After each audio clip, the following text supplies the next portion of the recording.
let's make lemonade. Let's go to work. That's the signal! Go, go, go, go, go! Six! It's beautiful!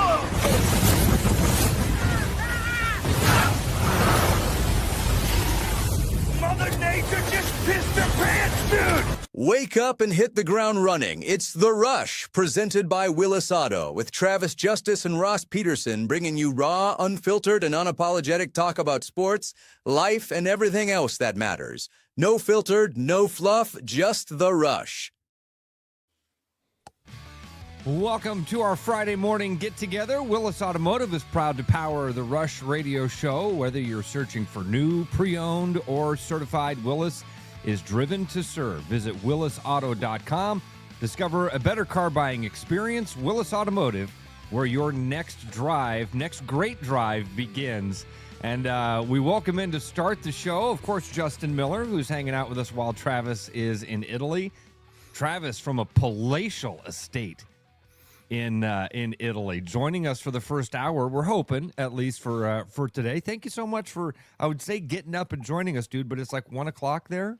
Yeah, it's 1 o'clock in the afternoon here, so that makes it a little bit easier, right? I mean, I've already been on like a 2-mile walk. I went and bought pastries for everybody. Had my cappuccino at a cafe, and so otherwise it's just been kind of relaxing, hanging around, and talking. It's nice to have the entire family here, which is nice. You've got to see most of the family this morning too, which is pretty cool. Yeah, that has been nice. See everybody. Got to see Sutton. Got to see Mary. The only person we haven't seen is Sutton's mom. Yeah, I don't know where Abigail is. She's across. Right. No, she's clear on the other end of this massive complex we're staying in. So it's You're nice. staying in a Humble mansion. brag. I am staying in a mansion. I will admit that we are staying in a mansion. And That's really cool, yeah, dude. yeah. What an awesome trip for you and the family. This is neat. Yeah. So, but I was up and saw the Matt Campbell news, and I'm like, oh, I can't miss today's show. We've been talking about Penn State all week long. I mean, what did our one Penn State TikTok get? Like 75,000 views. I know that's not a lot. I think it's up to like 80 now. Is it really? I mean, Yeah. and so like. I want to be part of this conversation, so I'm like, I'm just going to butt myself into the show today and be with you guys. You're welcome show. anytime. Yeah, Justin and I were planning on had a couple of hours of some fun stuff to get through, but Matt Campbell was definitely at the top of the list. And we've got a huge weekend of basketball. Iowa State plays the #1 team in the country. Iowa's got another Big Ten team with Maryland. Drake's got a big matchup. In fact, Drake plays tonight, right? Yep. Justin? UAB. And they're UAB. Sorry, and then Cyclone fans. UNI has Wichita State this weekend, I believe. That's all on the men's side of the thing. Women I think a lot of the women play on Sunday this weekend. So we had a full weekend of basketball stuff to talk about. There's some the other different stories that I kind of jotted down that I thought Justin and I would get to. I will tell you, Trav, yesterday I finally bit the bullet and I went into the Michael Jordan versus NASCAR rabbit hole. Holy cow. So my question is, I haven't gone into the rabbit hole that much. How deep of a rabbit hole is it? Buddy, this could be the biggest lawsuit in sports history. Really? Not in NASCAR. It's by far the biggest one in NASCAR history. And in fact, one attorney that I listened to said don't look at this as the biggest story in NASCAR history. This is the biggest story that NASCAR will ever be involved in. Going forward, for the future of whatever this looks like, this is the biggest lawsuit of all time. And then she even says, I'll even go one step further. This is the biggest lawsuit in sports history because of the ramifications it's going to have about who actually runs these leagues.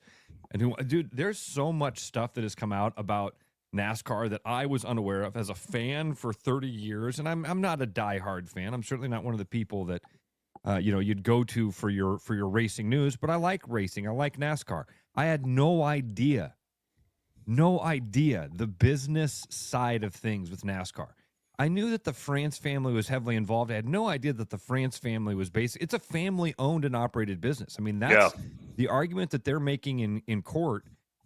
It's been wild, dude. And when the logistics of the money is nothing like what we thought. Nothing. The teams lose money.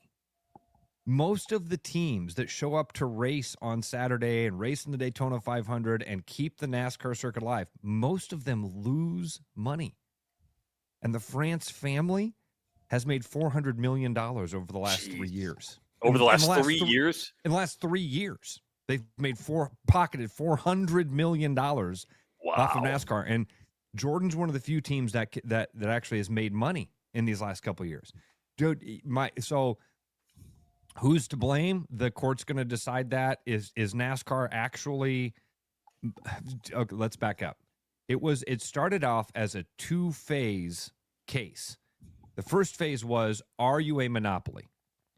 The second phase was, do you abuse that monopolistic power? The judge used NASCAR's own definitions to say, yeah, you're a monopoly. Count one, you're already guilty of. You definitely are a monopoly. And we're going to prove, and the court uses your definitions of what NASCAR is, of what premier stock car racing in America is, and what a monopoly is. Used your definitions for those three things to say you fit into the parameters of being a monopoly. So now what they're really arguing is, has the France family abused that monopolistic power? Are they in violation of the Sherman Antitrust Act? And they lay out a pretty good case. Again, we're still in the prosecution side of this, but even hearing the opening statements this week, and then listening to Denny Hamlin, and they're going to bring Richard Childress onto the stage. This thing is onto the stand. This is going to be a shit show to watch for a while with NASCAR. And if Jordan wins, a lot of experts are like, we don't even know what NASCAR looks like. We don't even know what it will look like, because it will basically rip it from the France family, the controls that they have of it right now. Dude, my conspiracy theory brain on it goes this far. I almost wonder if Michael Jordan didn't get into NASCAR just for this. Maybe. How about this? I don't think I would double back and say I don't think he got into it. He got into it because he's a competitor and probably wanted to make some money. But then you start going, hold on for a second. This isn't right? I mean, you start to go, I'm getting taken advantage of. This is not a fair deal for anybody. And it's one of those, because you would have to go down a pretty deep rabbit hole before you went in, right? And I'm not saying that he didn't, but man, he probably got in there. I haven't heard this from anybody. This is totally my stupid brain making this up and just kind of saying, hey, you want to have some fun with the conspiracy? The Jordan aspect of this is really interesting, Travis, because and it has way less to do with the fact that he's Michael Jordan, but who Michael Jordan actually is. Meaning, he's one of the very, very few, if not only, NASCAR owners who has also owned another professional sports franchise. So that's an interesting perspective, that this is a guy that had owned the Charlotte Bobcats for a while. So he got to see under the hood, the proverbial hood, not to use that cliche as we talk NASCAR. He got to look behind the scene, behind the curtain, right? He got to see the books. How does the NBA work financially? Where do they divide money? How much do they divide money? How much do the owners get? What percentage of this money breaks down to each individual group? Well, then when he started NASCAR, right away he was like, something's wrong. Something's off here. And that's how, over the course of 5 years, he's only been an owner for 5 years. And during that 5 years, by the way, NASCAR renegotiated essentially with their teams and gave them more. Recognized, oh shit, we're headed towards a lawsuit, and we're probably going to lose in court. We better give a little bit more to the teams. So that's one of their arguments in court, is like, yeah, we've recognized the error of our ways, so we changed it. Jordan and Denny Hamlin and this other guy who's from Front Row Motorsports. He's never made a dime in 20 years of owning a NASCAR team. He's never made money. So they're the three that joined in this class action lawsuit to say something's wrong. We got to find out if this is a monopoly, and the court says yes, and have they abused their monopolistic powers? And the case they lay out right now says yes. So imagine, Travis, like, they use a couple of really good analogies. One of them is, imagine that you are a nurse. All of us are nurses, but there's only one hospital in town. Okay, we all want to be nurses, but there's only one hospital in town. Well, if there's only one hospital in town, there's all these people that want to be nurses. Obviously, the hospital has the buying power. The hospital has the ability to say, okay, who really wants to be a nurse? We don't have to pay you guys anything. Who really wants to be here? Right? That's a monopoly. To abuse the monopolistic power would be to not offer what a nurse should actually be paid, and to just say, hey, do you want to be a nurse or not? Because if you want to be a nurse, this is the only hospital to do it. That's what they're arguing is happening here. The other good analogy, excuse me one second. As he blows his nose. The other, I'm sorry. Sudafed, man. I've been drugged up on Sudafed for the last 24 hours. Sudafed. No wonder they make meth out of that stuff. It dries you up, dude. I needed it though, Ross. I'd never had so much drainage in my life as I did last night. And finally, I popped Sudafed about 3 a.m. and I'm like, oh, I can breathe. Did you know though with Sudafed, you're not supposed to take it more than a week because it'll cause panic attacks. Well, what? I don't care. I'm here for a week. If I have to, and I have to conserve the pills that I have. So I've got Dayquil and I've got Sudafed. So you're not the supposed to take Sudafed Sudafed more than once in a week. No. Like if you take it every day for a week and then take it, that makes more sense. Because Megan was having these crazy bad like sinuses and like all this stuff, so she was taking it, and they kept prescribing it to her, and she like gets it for a second week and starts having these bad panic attacks. She's like, what is happening? Like, what is going on? No, she's like, the love of my life doesn't have a job, and how are we going to make it if we actually get married? That caused the panic attack. You suck. You suck.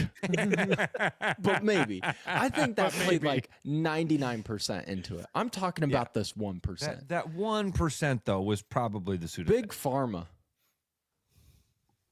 Big Pharma. Well, and the truth is, there's probably only one powerful enough to take on NASCAR, right? Who has the resources, the money, everything, and you throw the name Michael Jordan behind it. That adds a ton of credibility to a lawsuit. You're nailing it. And what we're seeing here is a title fight, heavyweight title fight of attorneys, which we don't often get. You don't usually get the two best attorneys in a certain field battling each other out in a courtroom, in a federal courtroom. And that's what's happening because obviously NASCAR's got who they think are the best attorneys when it comes to legal law, when it comes to business law. Michael Jordan, guess what? He's got some damn good ones too. And it turns out that the two main attorneys in this are like the two true heavyweight giants of the business law world. And they hate each other, by the way. These two attorneys do, which has reared itself in court. They even took some personal jabs at each other early on, and the judge had to step in and be like, hey, we get it. There's a dick swinging contest between you two. It ain't going to happen here in the courtroom.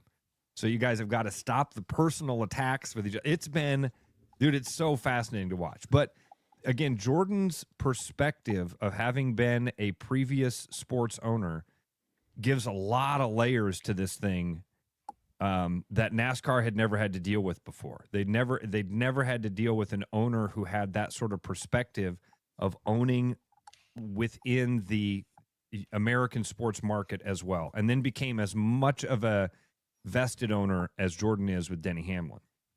It's been fascinating to watch, and they're using a lot of the text messages that, you know, it's funny, dude. I've thought a lot about text messages that I've sent in my life or received in my life. Because you send text messages sometimes thinking nobody's ever going to hear this or see this. And then all of a sudden it's in a courtroom. You're like, oh, shit. I don't know. I want people hearing or seeing that I said that or thought that. It has been really, really interesting to watch. And it's probably going to last a couple of weeks. So we're probably going to get through next week as well before we get to some of the real amazing fireworks that they think are going to happen. Because they do think, dude, like, Joe Gibbs' daughter, who's become a fascinating figure in this case, her name is Heather Gibbs, because she's the one that really runs Joe Gibbs Racing.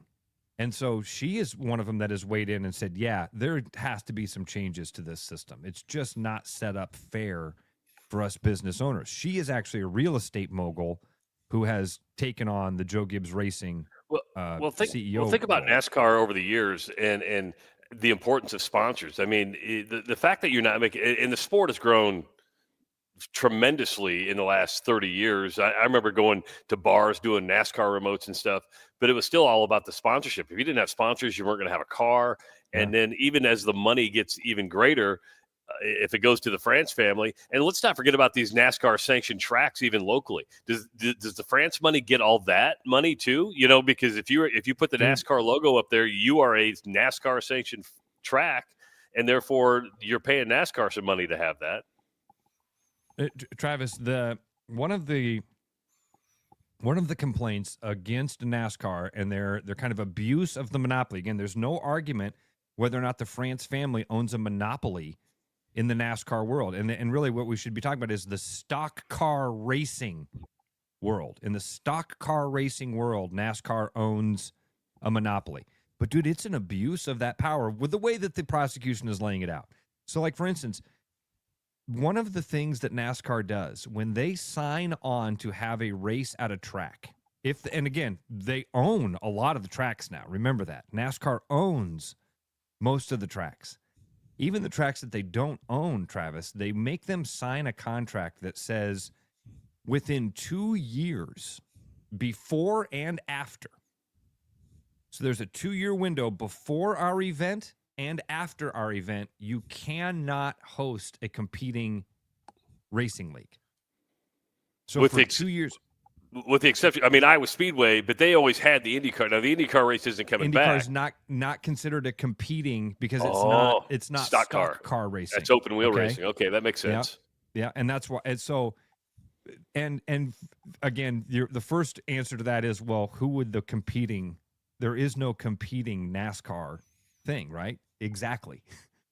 They either own the tracks or they monopolize the tracks through contracts to say nobody's ever going to even get started. We're going to own this. We own this. So the comparison that they made there was back to professional wrestling. When Vince McMahon, it used to be that there were like 9 different regional wrestling promotions that would happen, okay? Well, what Vince McMahon did to basically shoehorn everybody out was he would go right on the verge of those 2 districts and he would book a show. Like, let's say he'd come to Vets Auditorium. Well, part of the contract was a 6-month window on both sides. You can't have an event here for 6 months before, and you can't have a competing event at this arena for 6 months after. So essentially, I get the year. So what Vince McMahon had done there was set it up so that if he would just have one show in an arena every year, nobody else could have a show there. So he would book shows like that. Vets Auditorium, we're going to come here once a year. We're going to make you sign a contract that says you can't have anybody else come in within 6 months. Well, now this arena in this area belongs to WWE. Nobody else can come in and have a show here. That's kind of what NASCAR has done with the tracks. Interesting. Pretty smart if you can make it work, right? Pretty smart.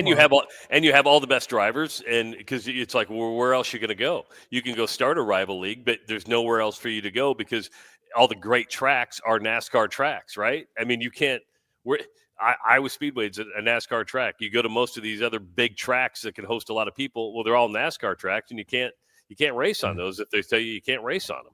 Wow, it's been very interesting, dude. The money side of it is the thing that I'm gonna have to get together a one sheet, and so I can read through for you all the stuff that we as fans had wrong.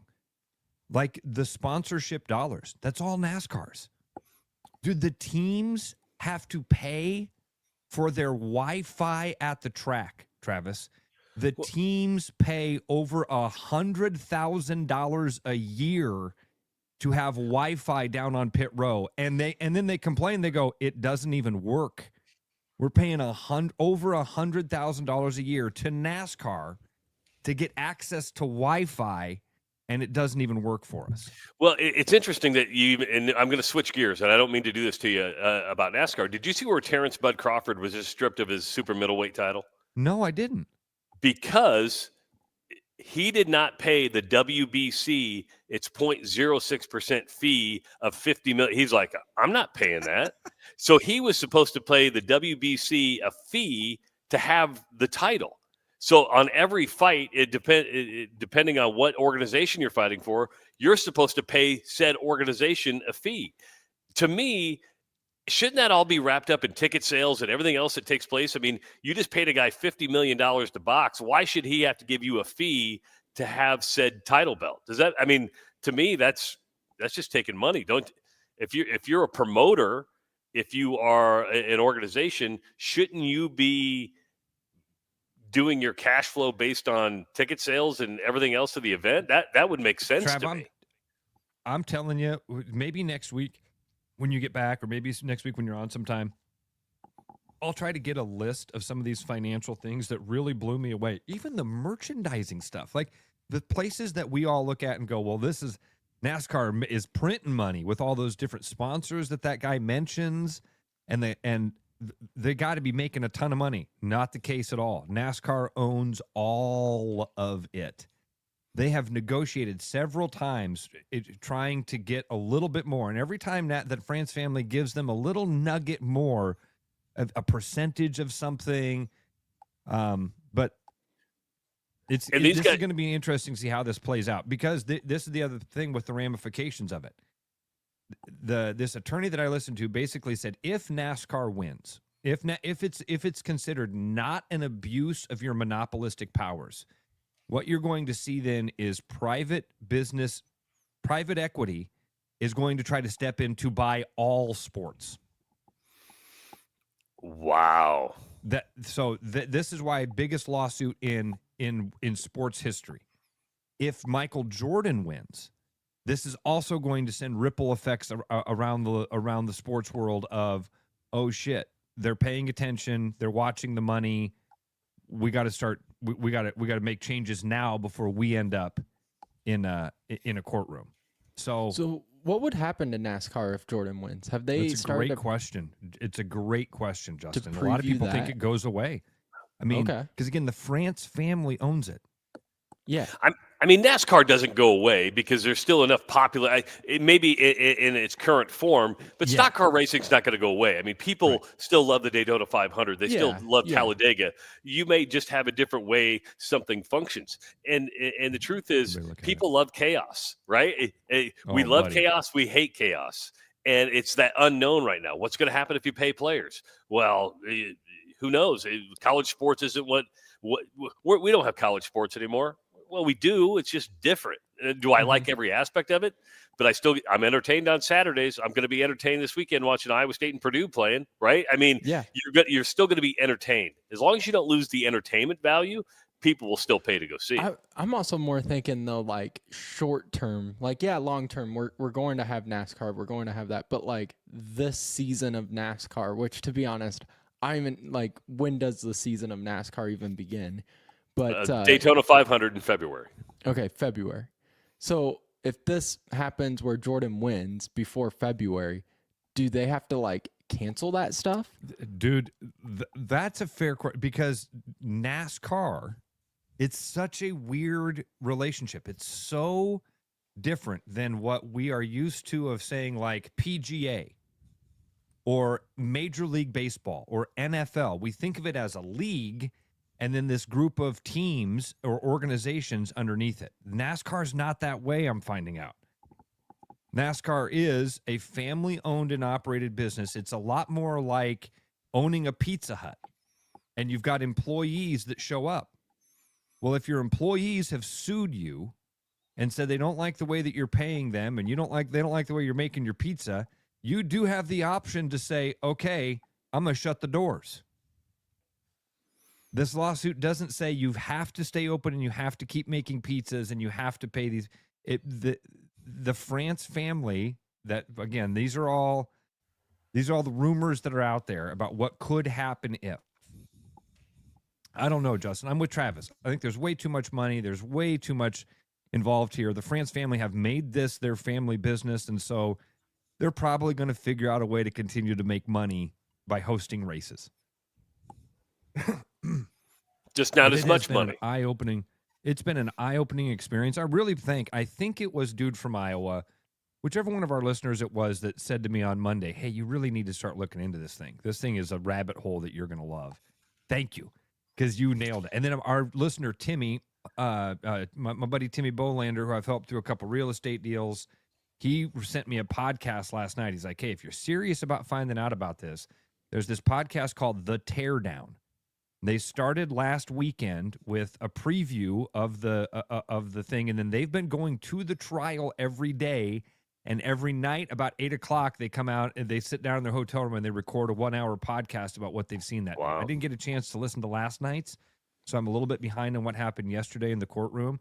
But I've been able to listen to all of them up to this point, and it has been a wild ride. And I will tell you, my conspiracy brain, Trav, does say Jordan got into. There's a part of me that thinks that when Michael Jordan was told by a law attorney, by a business law attorney, hey, did you know that the France family has a monopoly that they're abusing? Did you know that NASCAR is not what people think it is? He took it personally. Here's what you need to do. You need to buy into a team, wait a couple of years until you've got a case built up to be able to sue them, and then let's go get their asses. Because didn't he have to buy like his franchise, like like you buy a franchise and it comes up for renewal all the time? There's only like 5. Yes. And yes, he had Trav, to buy I a didn't new even know franchise. this. Yeah. It's called I keep saying medallion. They call it a charter. Yep. The best analogy that I could come up with, and then last night I actually heard them use this analogy on the podcast, but I'd been telling Justin this, and I'd said to a few other people, the closest thing I can come up with in my mind is how the New York City taxi system works. And I'm a geek, and I get into these rabbit holes. But the New York City taxi system is done with what's called a medallion system, where you have to own a medallion. Literally, you have to own this little piece of paper that says you're licensed to be able to be a cab in New York City. They are incredibly expensive because it's licensed to print money. You buy a medallion, now you get to go have that cab out there and you can make all the money in the world. Well, we all know Uber shows up. Uber's a market disruptor. Now all of a sudden those medallions start to crash in value. But having the medallion doesn't get you a car. Having a medallion doesn't get you a job. It just gives you the right to run a cab. That's kind of what the charter system is like in NASCAR. You have to own a charter, and then that charter basically gives you access to bring a car to the track. We'll put you in the starting grid if you can show up with a car that fits into the parameters, and that's all on you. You guys got to build the car, but then you don't own the car. You can't take the car and go do promotional stuff with it. You can't take the car and go race in another race. Once you build the car for NASCAR, it's our car. And by the way, the driver's time. We talk about NIL a lot, and like how the Swarm and the We Will Collective will do that thing of like, hey, you can have the football team come and do your wheelchair basketball tournament. NASCAR owns the driver's time. Wow. There has been so many things, Trav, that I've found out in these last couple of days about this. NASCAR is just not at all what I had thought it was for my years of watching it.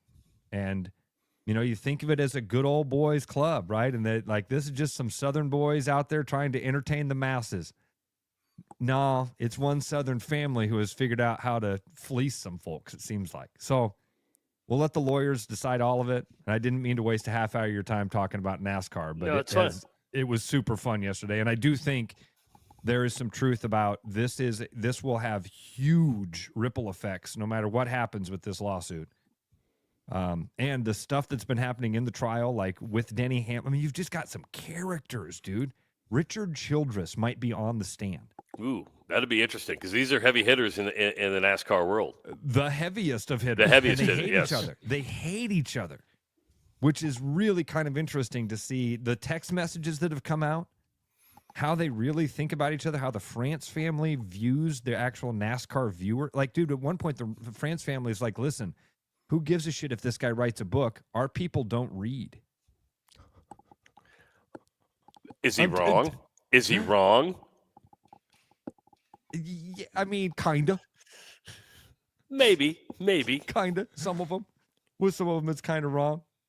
I'll tell you what's not wrong, and that is locally owned and operated. And if you are looking for a local full-service jeweler, we got one up in Ankeny at 1701 Southeast Delaware Avenue, Suite 250. You can't miss it. If you're driving up Ankeny Boulevard, or Delaware Avenue, rather, you're going to see Fiscus Jewelers, custom designs, one-of-a-kind pieces that fit your budget. Engagement and bridal, they've got platinum, 18 karat, 14 karat, made in the USA, certified center stones. They do repairs. They can do sizing, stone setting, stone setting, chain repair, re-tipping. You can get pearl restringings done. Appraisals in just a few days. You can get all your stuff cleaned, polished, fully documented replacement value. And so start your design right now at fiscusjewelers.com. They are open Monday through Saturday. Go up and see our friend Noel Fiscus and the family. When we get back, touch a little bit more on the Matt Campbell news. That's where we were going to start the show. That's why Travis joined us from Italy for an hour, was to talk about Matt Campbell to Penn State. Rumors are a-swirling. We'll touch on what we think is happening there and get some of your phone calls and reactions as well at 515-517-2303. It's The Rush on therushradio.com. The Rush Radio is now on the free TuneIn app, allowing you to enjoy the show on Apple products and Android Auto. Download the free TuneIn app and search The Rush Radio to take Travis and Ross wherever you go. 'Tis the season to share great taste. Grab a refreshing Coca-Cola and make every moment a celebration. Locally made, nationally loved, Coca-Cola is the real deal when it comes to holiday cheer. Whether you're kicking back after the game or hosting the crew, nothing hits like that crisp, fizzy taste. Make this season yours. Grab an ice-cold Coca-Cola today. With over 260 beers on tap, El Bait Shop isn't just another craft beer bar. It's the best. Beer lovers know. El Bait Shop, 200 Southwest 2nd, Des Moines. There's a new spin on casual dining near Drake University. Lucky Horse Beer and Burgers. Craveable faves, flatbreads, delicious burgers, frozen cocktails, and a crazy cool vibe. Get to Lucky Horse Beer and Burgers today. Get ready, Des Moines. College basketball is heating up at Casey Center. On December 20th, the Iowa Hawkeyes take on the Bucknell Bison in a non-conference showdown you won't want to miss. Presented by Casey's. Feel the action. Hear the roar. Be there as the new-look Hawkeyes bring the intensity to the capital city. Tickets are going fast. Grab yours now at HighVTix.com and be part of the excitement on December 20th. Iowa versus Bucknell, presented by Casey's. December 20th, only at Casey Center. Be there. My name's Gary Presnell, and I'm a residential home mortgage banker for Northwest Bank in Des Moines Metro Market. I've been financing people's homes for over 25 years, and I'm an expert in financing VA loans, FHA loans, IFA loans, and new construction homes. This is my cat Norm. Norm knows football, but he doesn't know mortgage, and that's where I come in. There are a lot of Tom, Dick, and Norms out there doing loans. So don't just trust anyone with your home loan. I'm your local, trusted, experienced expert. Loans. Call Gary at 515-975-6767 or find his profile at nw.bank. Member FDIC, Equal Housing Lender. November's here, and that means Thanksgiving's right around the corner. And here at Willis, we are thankful for you, our guests, for entrusting us with your vehicle and service needs. The holiday season means travel, and that means extra miles on your car that can cause wear and tear. Save that for your pants after all that turkey. And while we can't picture slacks, we can make sure your car's in tip-top shape. So come on down to Willis for 10% off an oil change. Give us a call or schedule online at LandRoverDesMoines.com.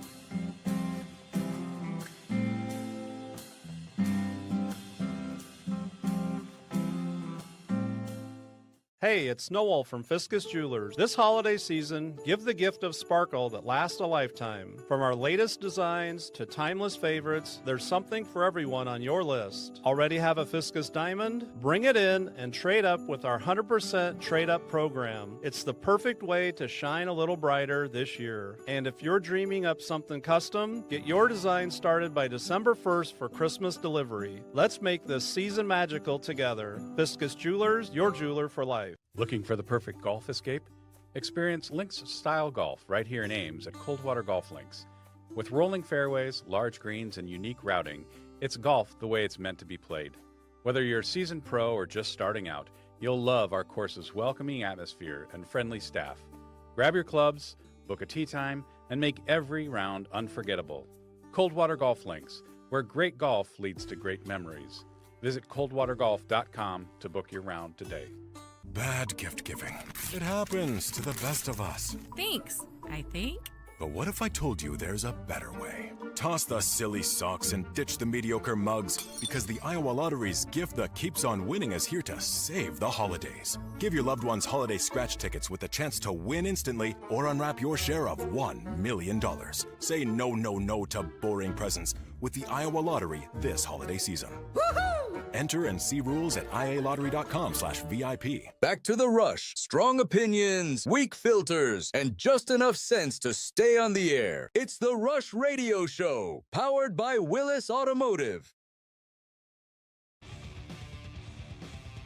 In Iowa, we grow corn, but the truth is corn grows Iowa. Corn grows feed for our livestock, food for our families, and clean burning fuel for your drive to the game. So drive clean with unleaded 88 and support Iowa corn farmers.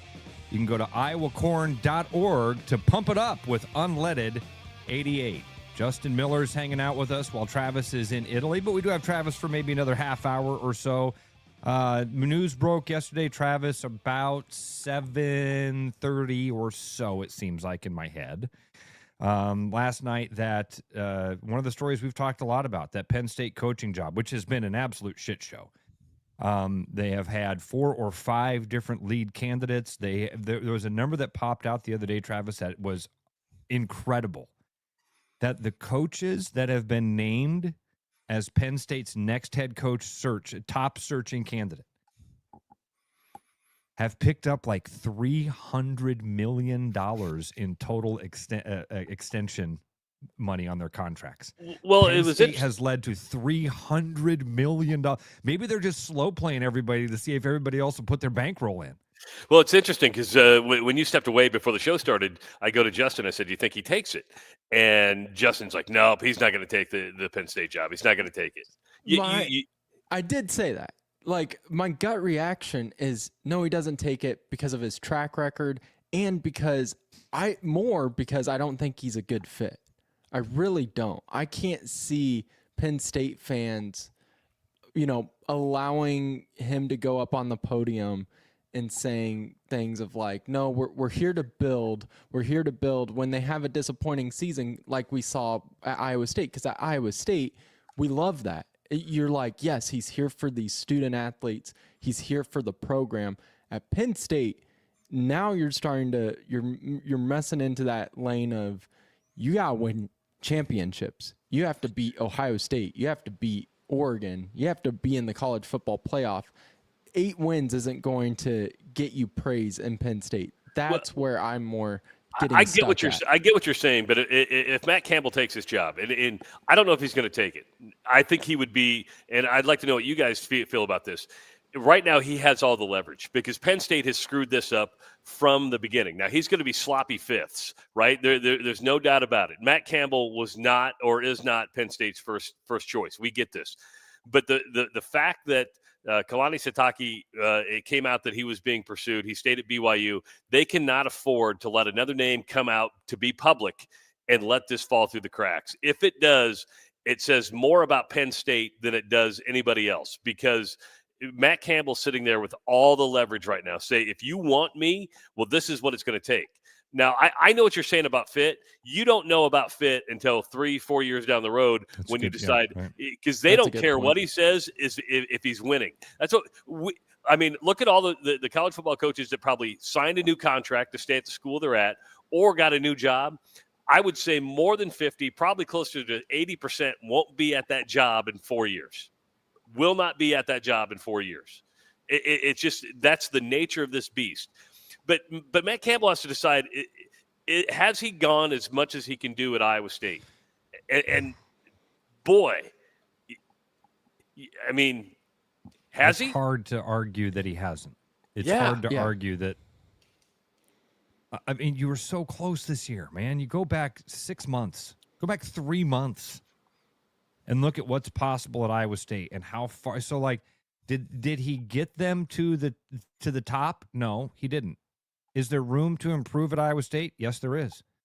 Could Matt Campbell still have something to prove in Ames, Iowa? I think that you could answer that question, yes.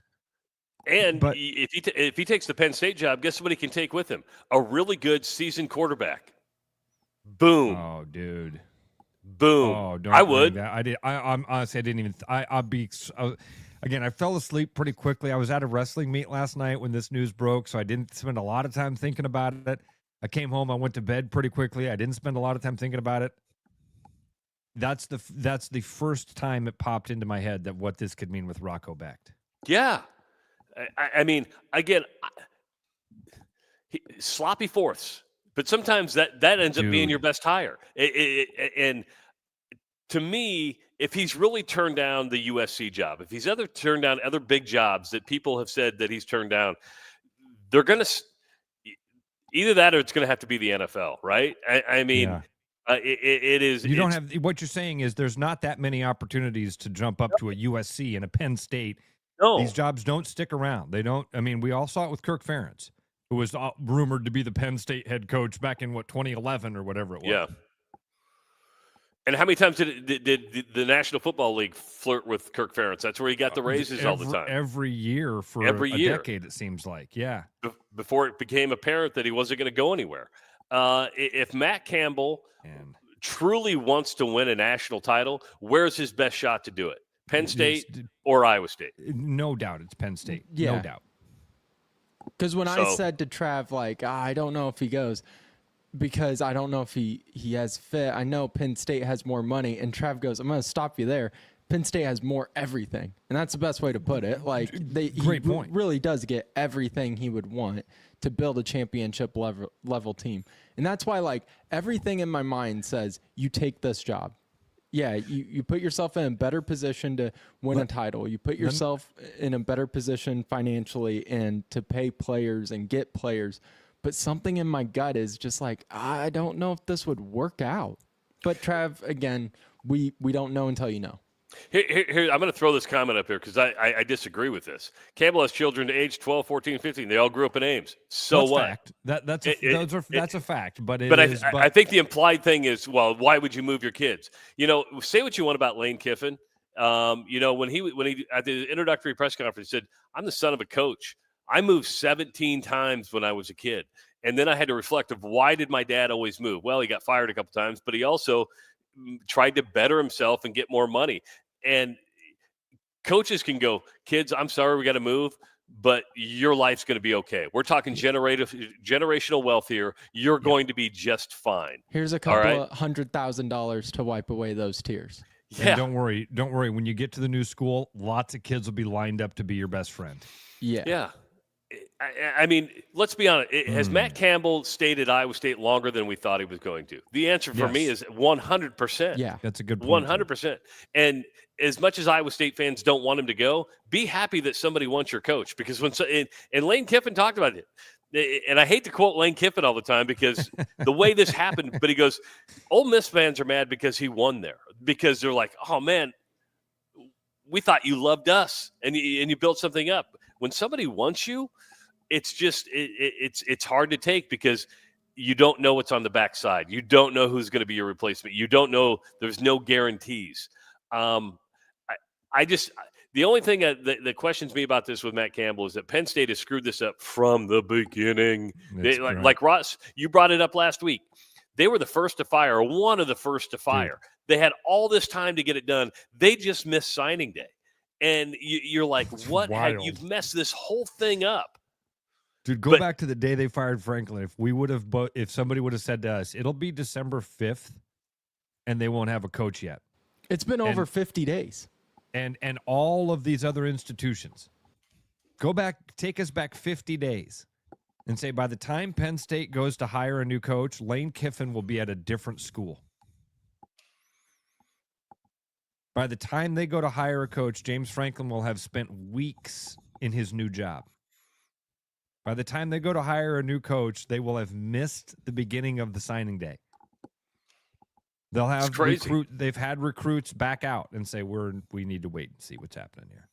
Now, the good news is, even if Matt Campbell takes the job, Iowa State's in a much better position even before when Matt Campbell. I mean, they're in now. I don't know where they sit with NIL and how that's all going to work. That everything's moving into the Iowa State Foundation, but with revenue share and stuff now, Iowa State is a much better job, facility wise, vision wise, leadership wise. I trust Jamie Pollard to hire a coach. Say what you want about Gene Chizik. Gene Chizik was still a pretty good coach. Great hire. It was. And you could be mad that he took the Auburn job. He won a national title at Auburn. There's and at that time, Iowa State was a better, or Auburn was a better job than Iowa State at that time. I don't know if it is now because of all the politics you got to deal with, and you got to deal with Alabama and the SEC and everything else. But Iowa State today is a better job because of Matt Campbell, because of Jamie Pollard. It's still not Penn State. It's not. And Penn State's not the best in the Big Ten, but it's a brand. It is a major brand. And I know what you're saying about fit, but Happy Valley's a blue collar town. Matt Campbell's a blue collar guy. All they want to do is win, and you have to ask yourself, okay, I can get to the college football playoff in the Big 12. I don't know how many times I can do that, but can I realistically win a national title? And we talked about it, I think, on Monday or Tuesday.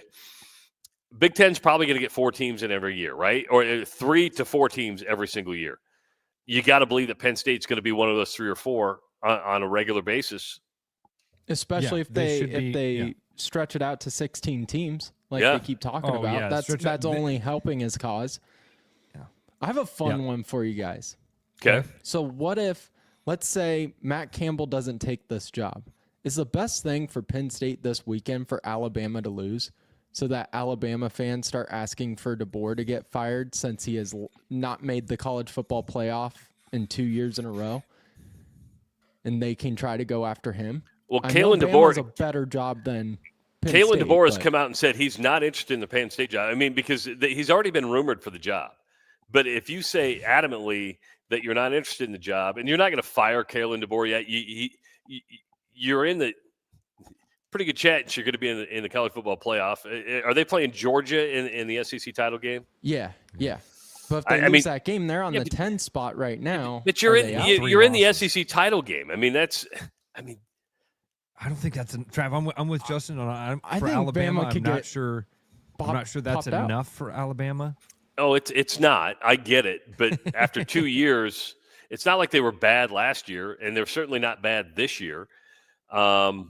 If you're Kalen DeBoer, I'd stayed at Alabama before I took the Penn State job. I mean, both fan bases are going to be unrealistic, and anytime you replace somebody, I mean, unfortunately, anytime you replace a legend, Frank Solich, Tom Osborne, Kalen DeBoer, Nick Saban, whoever replaces Matt Campbell, it seems like the bar is pretty low at 8 to 9 wins, but you better stay there, right? Whoever replaces Kirk Ferentz, you either maintain that bar or you go above that bar, or you're going to be held to a completely different standard. You know, there might be a little longer leash with Iowa and Iowa State. If you have a bad year, your first year, I think that a lot of the fans, I think, will have some grace for you.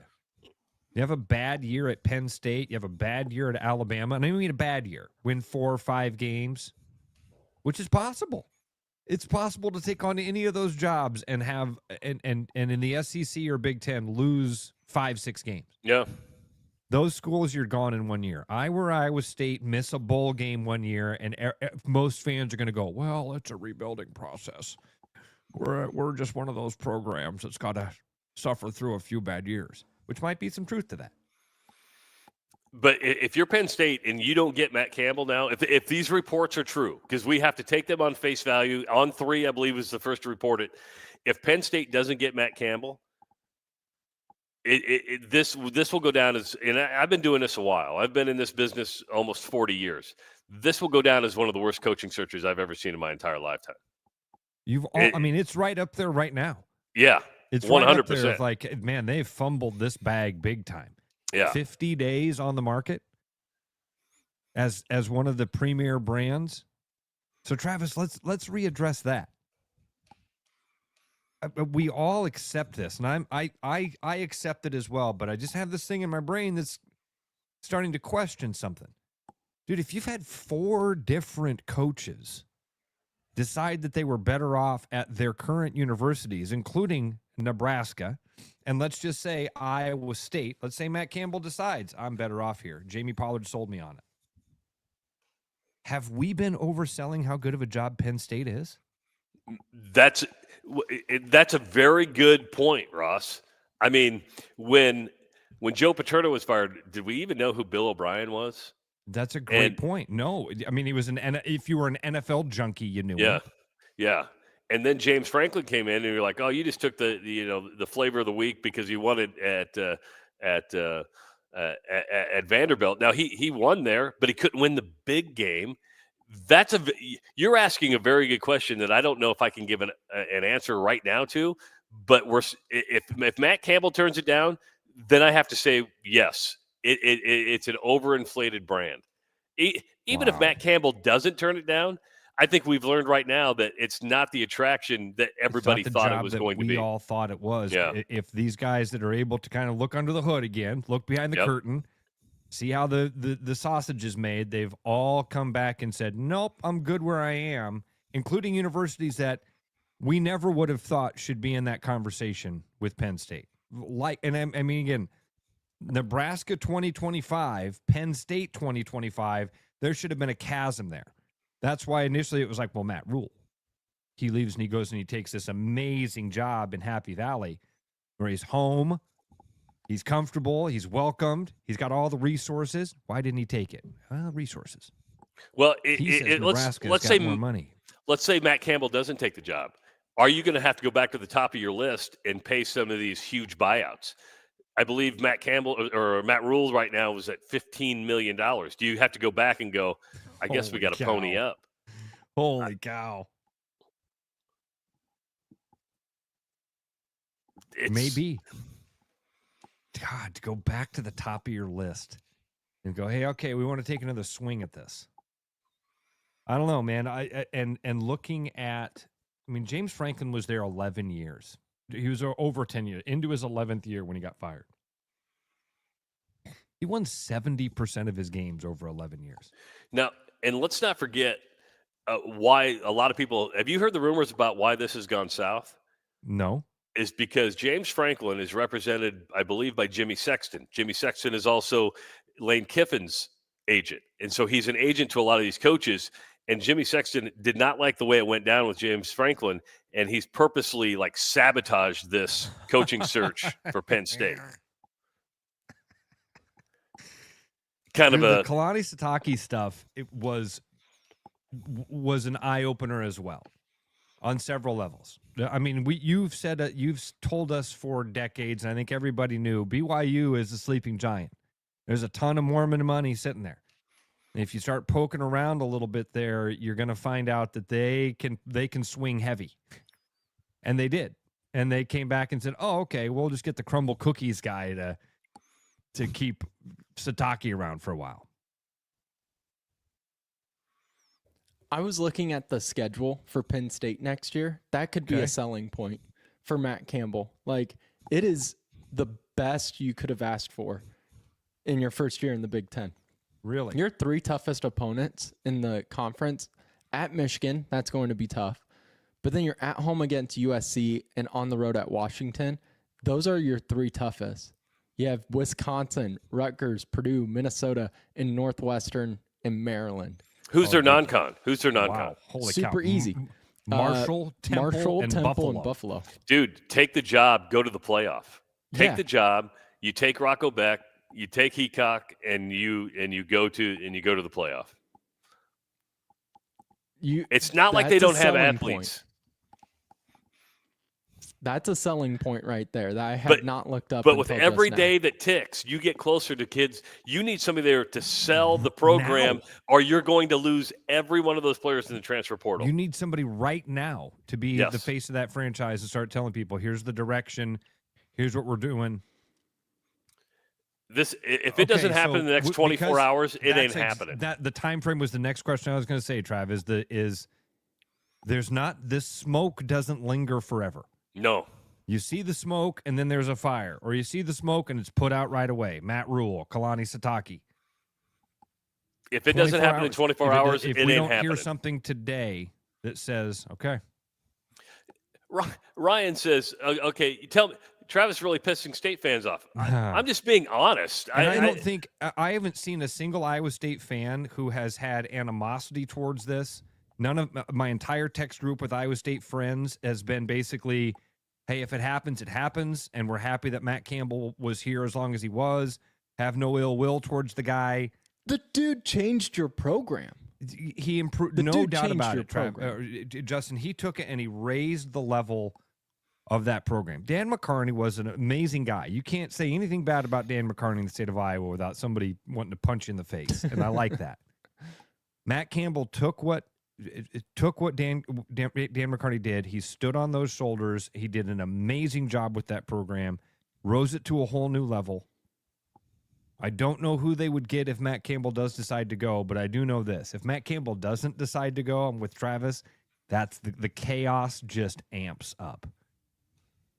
It says more about Penn State than it does anything. And think of the national perspective on that. Not only the national perspective from a recruiting, because right now players are going, well, nobody wants to go to Penn State. Do I want to go to Penn State? Now, if you're from Pennsylvania and you grew up a Penn State fan, that's one thing. Yeah. But if you're out there recruiting and nobody wants that job, you're going to go, well, why do I want to go play there? Besides 103,000 people on a whiteout on which is pretty cool. But Burger McChick stole it from me, and I will say this. I didn't see his quote. Woodley to State. Iowa State. That would be great. And that's coming from me as a Drake guy who wants Woodley there forever because he's an amazing coach. But that would be such a good fit. A good fit there. And that'd be amazing. And people would go, well, he doesn't have the D1 experience. It doesn't matter. He's Google won. Google him. He wins. Kurt Signetti did just fine. Yeah, he wins. Okay, so again, 24 hours. Do you think that's not enough time, or do you think? I mean, it's a Friday. You get him. I think you're right, Trav. I think you find Friday out today news dump? whether it's happening or not. If he's gone, he's gone. I love this stuff. Fans will justify. It's been known that John Heacock's last stop is Iowa State. Don't say that. People can say that all they want until Matt Campbell goes, hey, I'm going to Penn State. I really need somebody I can trust to build this program and a defense. Will you come with me to do one more stop? Want $4 million in order to be a defensive coordinator for a while? Yeah, stop saying that stuff. Don't believe everything everybody says. People lie all the time. By the way, Nick, thank you so much. He must have won last night. We had one listener, maybe it was Nick actually, but the handle was McFly. One of our listeners reached out and was like, hey, I like supporting you guys, but I wish there was a way to do it where YouTube didn't take 15% of my donation to you. And I told him I would reach out to you, Trav, and try to find another way. But you and I both are like, we kind of feel guilty about saying, here's how to donate money to us anyway. And really, most places that we would be able to facilitate it are going to ask for some chunk of it anyway. Yeah. So YouTube makes it nice. So much. Very, very nice. We do appreciate that. And it does help pay for the phone bill and Justin.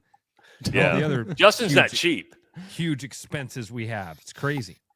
The listeners have had a couple of names here in the last few minutes that they've also put out for possible Iowa State hires that are pretty good. I like the Nate Scheelhaase one. The game put out. Nate Scheelhaase was the offensive coordinator a couple of years ago. He's now at the Rams. That's a good name. And then someone said Chip Kelly for Penn State if Matt Campbell doesn't take the job. The thing about Scheelhaase, one though. But the thing about Scheelhaase now is, what has he become? Because look at the Rams season. The Rams are really good, and all of a sudden you become a commodity in the National Football League. And sometimes you go, why would I want to go to that mess of the NCAA where I got to deal with transfer portal, I got to deal with NIL, I got to do all this? If I'm growing my stock in the National Football League and become an NFL coach, that's probably the direction you want to take, because that you got a GM, you got everything, the parameters are set. That's what I would do, but I'm a nobody. Nobody has mentioned Alex Golish. And maybe somebody did, and I because he just got the Auburn job. Oh, he took the Auburn job? Yeah. Yeah. Oh, well, then he's not coming to Iowa State.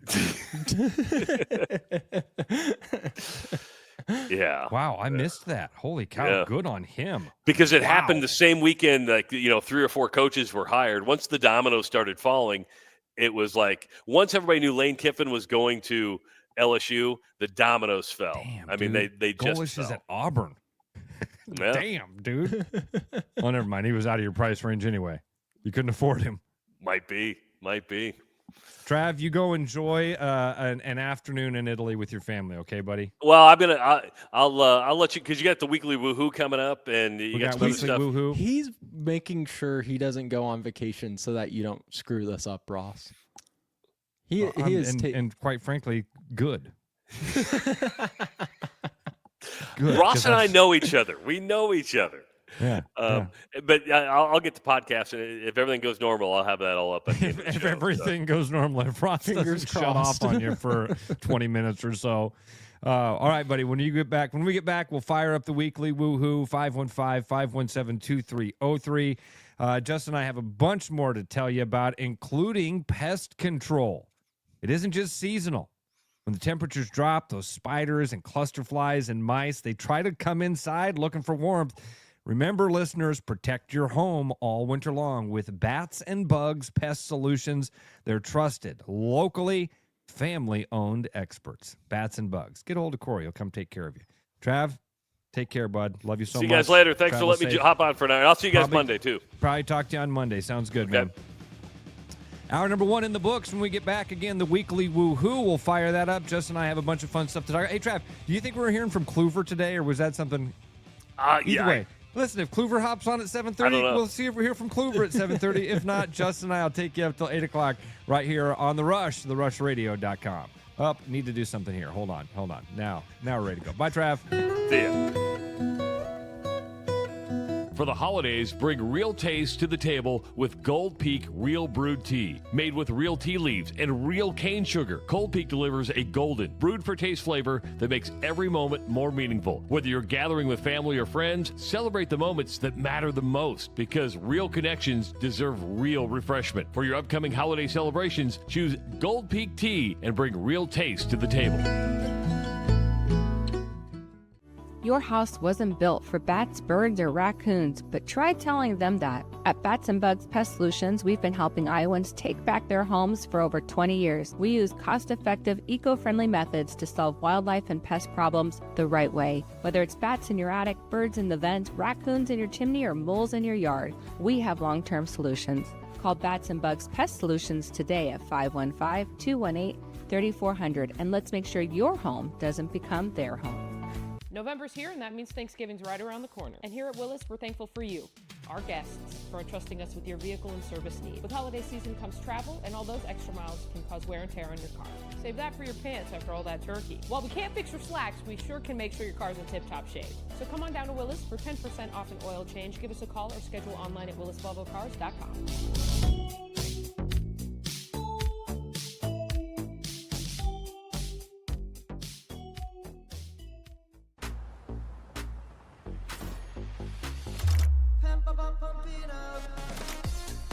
A fuel choice that even rivals can agree on? Now that's worth the hype. Pump it up with Unleaded 88. Hey, it's Noel from Fiscus Jewelers. This holiday season, give the gift of sparkle that lasts a lifetime. From our latest designs to timeless favorites, there's something for everyone on your list. Already have a Fiscus diamond? Bring it in and trade up with our 100% trade up program. It's the perfect way to shine a little brighter this year. And if you're dreaming up something custom, get your design started by December 1st for Christmas delivery. Let's make this season magical together. Fiscus Jewelers, your jeweler for life.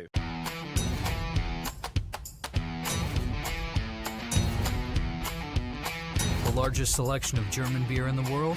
You'll find it at the Hessen House. From Doppelbocks to Oktoberfest to Hefeweizens and Dunkels, there's no passport needed for the deliciously different beer and food at the Hessen House. So grab your friends and make it a fun night out. The Hessen House, 4th and Court, Des Moines. You know, Brian, at Central City, we really do have the best selection around. I know, high quality stuff you can't find anywhere else. Whistle Pig Plantation Rum. Yeah, and over 150 of the best scotches on earth. And a ton of bitters, mixers, and more. You know what we are? high class. Definitely high class, yeah. Make way for the natty. Okay, maybe medium class.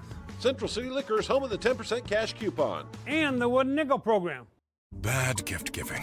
It happens to the best of us. Thanks, I think. But what if I told you there's a better way? Toss the silly socks and ditch the mediocre mugs, because the Iowa Lottery's gift that keeps on winning is here to save the holidays. Give your loved ones holiday scratch tickets with a chance to win instantly or unwrap your share of $1 million. Say no, no, no to boring presents with the Iowa Lottery this holiday season. Woohoo! Enter and see rules at ialottery.com/VIP. It's November and I know what I'm thankful for. A running car for all my travel ahead. To keep your car on the road, bring it in to Willis Nissan for brakes, tires, oil changes, the main courses, and the sides. Schedule your appointment online today at willisnissan.com and we'll see you on the service drive. Back like a rash you thought was gone. Travis and Ross aren't contagious, but they are addictive. It's the Rush Radio Show, powered by Willis Automotive. Oops, do that there. Getting ready to fire up the weekly woohoo. Again, this week's prize pack includes Scratch, Match, and Win and a lineup of holiday-themed scratch tickets. It's a prize pack valued at over $90. 515-517-2303. The Scratch, Match, and Win scratch game celebrates Iowa Lottery's 40th anniversary in 2025 with a top prize of $50,000. Got 7 holiday scratch games and 2 Instaplay tickets are all part of the Play It Again promotion called The Gift That Keeps on Winning. Got to be a VIP club member to enter your non-winning tickets, but remember, signing up to be a VIP is free at ialottery.com/VIP. The Gift That Keeps on Winning promotion, you got the Say No, No, No to basic gift giving. Give the gift that keeps on winning with Holiday Gold, Holiday Bright, Merry and Bright, Holiday 10X, Merry Money, Peppermint Crossword, and my favorite, Chillin' with the Nomies. 515-517-2303. Let's get the woohoo started right away here with Nick. Got some calls coming in, and we'll get things hopefully going. Nick, can you hear us? Nick, are you there? Oh, boy, what I do here, Nick. Okay, Ross, let's try it again. first Oh, I know. Yeah. Nick, you're there. There we I go. got you. It was a very easy fix on my end. Oh, yeah. What up, Nick? So I did win. I did win last night. You did what? He did win. I did win last night. Oh, nice. Oh, yeah. I love it. I love it. So here's the funny thing about me winning. My buddy called me. He's a big Cowboys fan. Actually, he went to the game last weekend. And he called me. He's like, "Hey, I can't watch the Cowboys game." And I gave him my info on my Prime. And I told him, I said, "Hey, man, I don't think you're going to want to watch this game." And he's like, "Why?" I'm like, "Dude," I could call me crazy. But I said, "Dude, every preview I watched, and I could be crazy, I said, was Cowboys just dominating every preview." I said, "I don't think you're going to want to watch this game. They have it out for you guys." Sorry. Hi, babe. Smart man, Sorry, Nick. my girl. Fade the advice of those experts. That's smart. Well, and also, like too, like the And Cowboys, I said, "You don't want to watch this game, dude. They're gonna lose today. They have it out for you." There's not. I said there was, and I call me crazy, but there wasn't a Lions preview I watched when I was watching it, and they didn't show it. And I could be crazy, but they didn't show it. I said, "You don't want to watch this game." Love it. He watched the And experts and said they're all picking you. You're gonna hate this. They're against. Yeah, they all showed all the Cowboys, and I said, "Dude, they're not gonna." Anyway, Lions ended up winning, obviously. Yes, Lions won But last. and so yeah. Lions beat Dallas 44-30 last night on Thursday Night Football. Well, Nick, congratulations on the win, man. That's a nice woohoo. Appreciate it, buddy. Good start to the weekend. By the way, great job, fellas. I love you guys. Oh, thank you so much. I don't mind supporting you guys. You guys are awesome. We appreciate it very much, Nick. Thanks a lot, bud. weekend. Yep. Have a great weekend. Talk to you soon. Later. Thing, Nick, real quick about the Cowboys. Cowboys, when they play in Dallas, look like a Super Bowl team. When they're on the road, take the home team. Dallas on the road is one of the worst teams in the NFL. It's weird to watch. It's such a weird dynamic. But good on Nick. Great way to start the weekend. 515-517-2303. I know Dusty's got a woohoo because he's down in St. Lucia. He keeps bragging about it during the chat. Good on you, Dusty. Love you, buddy. Not jealous, envious. Wish I was there with you, that's for sure. Let's go to Kevin next on the woohoo. Kevin, thanks for calling into the Rush. How are you, buddy? Hey, good. How you guys doing? Doing great, man. It says in the call screener So you've got more of a boo-hoo this week than a woohoo. I've got a boo-hoo. So Sunday morning, we had tickets to fly out of Des Moines to Cabo. And the flight was on schedule. We get to the airport checking in. Oh, the airport's closed because a stupid plane went off the runway. So we were going to miss our connector in Chicago, so we rebooked for Tuesday morning. So we get back to the airport at 2:30 Tuesday morning to get on our flight to Cabo, and the flashlight batteries were expired in the flight, so they grounded the plane, canceled the flight. Wait a minute. The what? Couldn't get a connector to Cabo till the flashlight batteries were expired. What? What? Yes. We all had flashlights on our phones. We said we'd light her up. So, needless to say, I'm sitting in my office in Iowa talking to you this morning. Instead of going to Cabo? That's heartbreaking. And some people want to be clear. You are saying flashlight, right? Yes.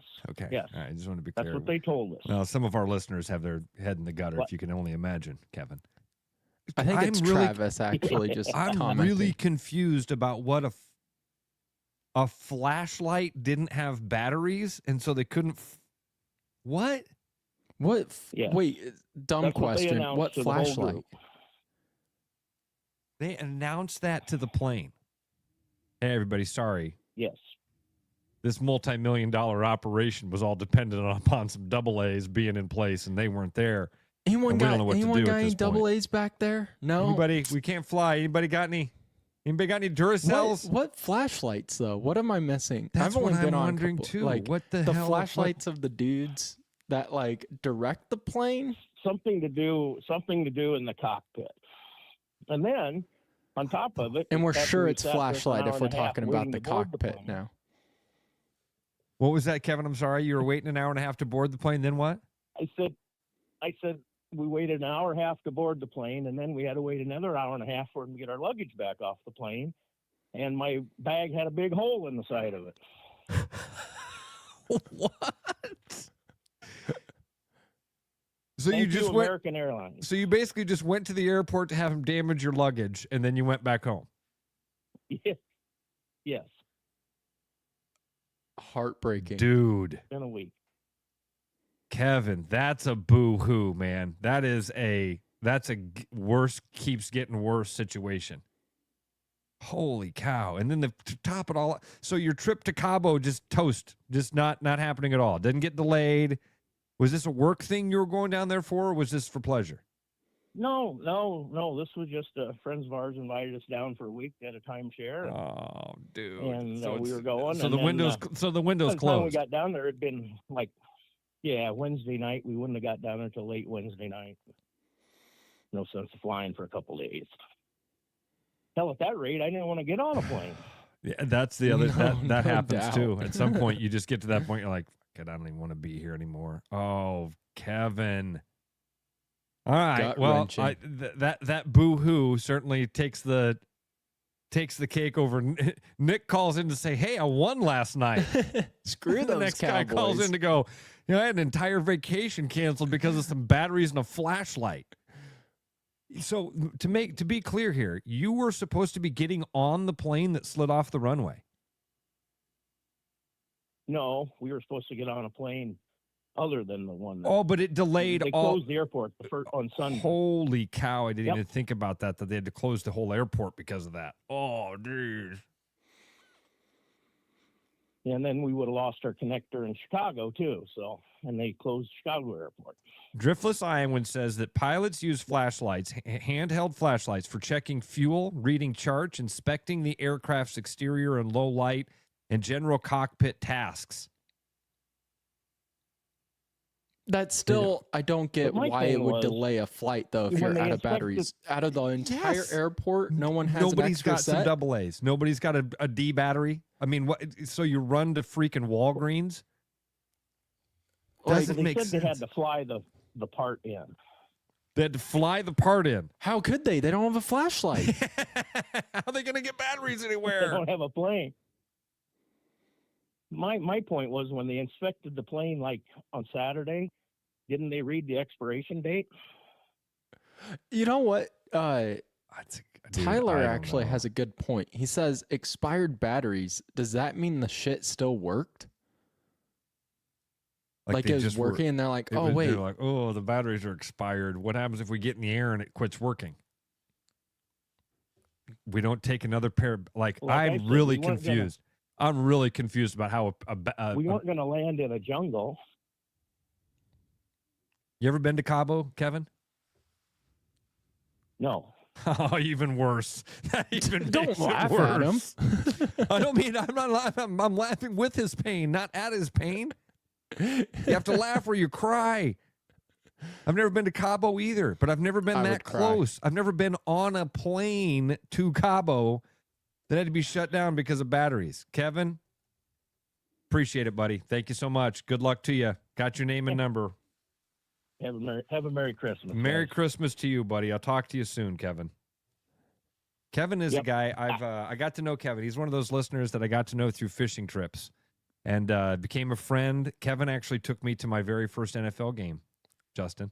Oh, was that a few years ago when you went to Kansas City? Yeah. We went down there and watched Kansas City play the Titans. Had an awesome time, dude. He's got a buddy that tailgates like in primo spot number 1. Like across we had to walk like 20 feet to get to the gate at Arrowhead, or what's it called now? I still call it Arrowhead. Just like for the Milwaukee Brewers, that will always be Miller Park. Dude, I just Googled pilot use flashlight on plane. You can find them for $10. Get this man to Cabo. Let's go next to Mike. Mike, thank you so much for calling in to the Rush Radio. You got us there, Mike? Hey, good morning, guys. How you doing? Hey, doing well, sir. How are you? Doing well. So I've got two things. I'm a commercial pilot, so the flashlight thing is a requirement by the FAA. So you've got two different types of flashlights. One that like the FAA requires the pilots to carry with them to do the exterior pre-flight checks with and stuff at night. But then there's also emergency flashlights that are required to stay in the airplane. And, like before you board, sometimes you're waiting for the pilots and the gate agents, like we're waiting for the pilots and the flight attendants, and they've got to do their checks. And then once they're done with that, we can start the boarding. Well, part of the checks is checking to see if those emergency flashlights are operable.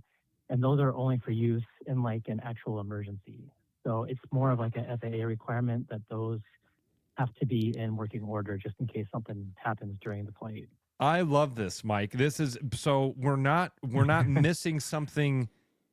We're not missing something major. There's not like a special aviation flashlight that needs to be flown in from Anchorage to save the day. It's literally just flashlights that are there's FAA requirements for them. It's like an FAA approved flashlight that stays on the airplane.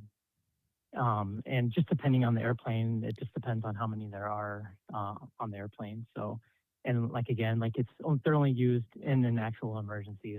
When like if you were to have like smoke or whatever like that, and you needed a flashlight to help people come to the emergency exit or whatever, you can use a flashlight to lead them that way type thing. So it has to be operable. Just Mike, in case something happens. what are some of the other like obscure reasons you've had flights get canceled besides maybe not having the right batteries and a flashlight?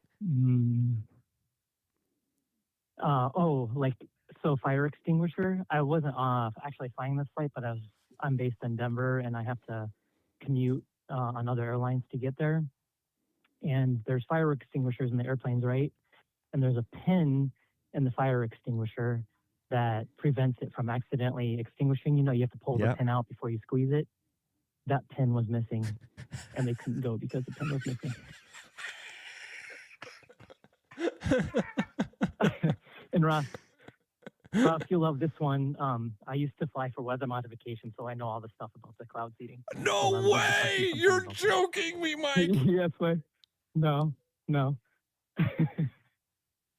Look it up, Weather Modification Incorporated in Fargo, North Dakota. That's how I used to work. Listen to the man. Listen, you guys all think that I'm insane. You guys all think that I'm some crazy conspiracy theorist. Well, I do differ with you, though. The contrails, those, I don't think those are actual cloud seeding, but there is actual cloud seeding, but it's not. I don't think it happens. So, Mike, I learned a little bit in going down these rabbit holes, and the chemtrail thing is something I do have fun with because I don't know what's, but it does what feeds the conspiracy theory or things like this, because I do know about weather modification. Weather modification's been around since the 40s. I mean, that's why it rained. Right. The rain in Vietnam was because of the U.S. government. Yep. Project Popeye. Telling you, Justin, dude. Do you know what HARP is, Justin? Do you know about the big dude? They have a weather modification station in Alaska. It's been around for 30 years. Never heard of it. Got guys like Mike who and a company in South Dakota doing weather modification up there. North Dakota. Oh, you've made my heart so happy, Mike. And then knowing that you're based out of Denver and the Denver airport, like I want to have an entire week dedicated to you and your stories and what you see and what you think. Okay. Mike, that is so cool. Thank you so much for calling in and telling us. First of all, the flashlight thing. Can I do the weekly woohoo? Oh, you even got a woohoo? Oh, this is going to be tough to beat. Got a weekly woohoo. Mike's call is going to be real tough to beat. I love it, brother. On your heartstrings with the chemtrails. Yeah. Here's another one for your heartstring. My daughter plays hockey in Minnesota, and they're going to play War Road tonight, and then tomorrow they play Roseau, and they needed a place to stay in between the games tonight. So where are they staying? At Ballard's. Yeah, I was going to say War Road's right just south of Ballard's. Yeah, so they get to stay at Ballard's tonight. Mike, can we be best friends? Can I please just be your best friend? Oh my God. You want to go do karate in the basement? Can we go do karate? Did we just become best friends? Yep. Mike, amazing. Right, so I've written down your phone number. Ross. Expect a text message from your new bestie. All right. Sounds good. Very cool, Mike. Appreciate it, man. And tell my folks at Ballard's I said hello, please. If you see Danielle or any of the crew, all right. Tell them I said hi. Love that crew so much. Oh my God, this is amazing. Okay, Ross. See you, buddy. Take care, guys. Have a good weekend. You too. I have missed being on this show. Having us like making fun of airline flashlights and someone calling and being like, well, I'm actually a pilot. I'm a pilot. Out of the Denver airport, and I used to do weather modification flights. I miss it. I miss it every day of being able to just like, you bring up a dumb topic and then someone's like, actually, you want to know more? Yes. It feels like Christmas to me. My heart is pounding out of my chest. It felt like Christmas talking to Mike there. It's the happiest I've seen you. Iowa could have gone to the national championship, and Ross would have been like, "This is the look." Cool. It'd be similar to this look on my face. I'd have this sort of glow. You would be like, "Oh, that's cool. Yeah, I'm excited." And then a dude's like, "Actually, I was a part of the cloud seeding," and you're like shaking the desk. Yeah, what? I'm telling you, yes. I've been trying to tell people forever. These guys are out there. That is crazy. Fantastic. What an awesome woohoo we just had from Kevin. Because let's be honest, I guarantee you a portion of our audience was like, Kevin's full of shit. Mm-hmm. Guarantee you. We had a part of the group that was like, that they don't ground flights because of batteries and a flashlight. There was a part of me that was like that. I know Kevin. I know Kevin's not full of shit. And he said that, and I'm like, oh, yeah, he was definitely told that, but is that true? Yeah. Is that really, was the plane like, was the wing falling off the plane, and they're like, well, folks, sorry, we can't fly the plane today because of some batteries and a flashlight. I think dude from Iowa nailed it with you. I just put it up on this. Weather modification better than the Hawks Final Four. Well, I believe in one of them. I've seen the proof of one of those things happening, dude. And I'm waiting for the other one. I'm waiting for that Hawks Final Four thing, and I'll be real excited when it happens. I'll be a lot more excited about it than I am about the weather modification thing. But damn, that felt good.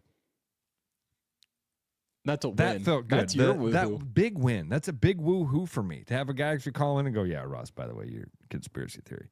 What he said was very clear. I don't know about your chemtrails thing. I don't know about, and I'm a pilot, and I guarantee you, Mike has spent a lot more time thinking about it than I have. So if he says, I don't know about that waters that one down a little bit. But it doesn't stop me. It just I makes never you stop, take never it stop personally now. I can't stop, never stopping. But it does make me go, okay, yeah, maybe the chemtrail thing, For but today. the weather modification, yeah, they had us in the first half. The FAA has regulated flashlights that are required on every flight, depending on the plane. And if that flashlight is not operable, the plane can't take off. Okay, now that I figured out I can show comments. Oh, this is fun. Look at Okay. this one from Irish Big Hawkeye. airline is a plane. Dude, I'm gonna be Probably sending all these Irish. comments on the air. Irish, you're probably right that the big airline sent that caller as a plant to get me off the chemtrails. Now I need to get back more on it. Yeah. Speaking of conspiracy theories, have you Oh boy, watched the buckle new up. Diddy thing on Netflix? No, but Dude, is it 50 is Cent. 50 Cent? Okay, I think 50 I heard Cent, it about might this. be the greatest celebrity of all time. He's like the anti-celebrity in some way. The dude, like, we think, there's some people you're like, oh, dude, you don't want to get on Dave Portnoy. Dave Portnoy is a guy that, like, you get on Dave Portnoy's bad side, the dude creates a champagne bottle with your name on it. So that when your demise eventually happens, he can pop champagne in honor of your demise. That's petty. Mhm. That's a dude who's grinding an axe. He ain't got nothing on 50 Cent. 50 Cent has done some of the greatest true public expensive troll jobs you've ever seen in your life. And he's working on one right now. He put out a documentary. I think it's a 4-part documentary about P. Diddy. And it's not like any other P. Diddy documentary. Because most of them are like, oh, yeah, he was a business mogul and he was an amazing businessman, but he had this dark side. No, 50 Cent has come out and basically been like, no, he was a tool. He was a tool the entire time. He just manipulated people. He just made his money off the backs of other people. He did nothing of any real value for the culture or the community.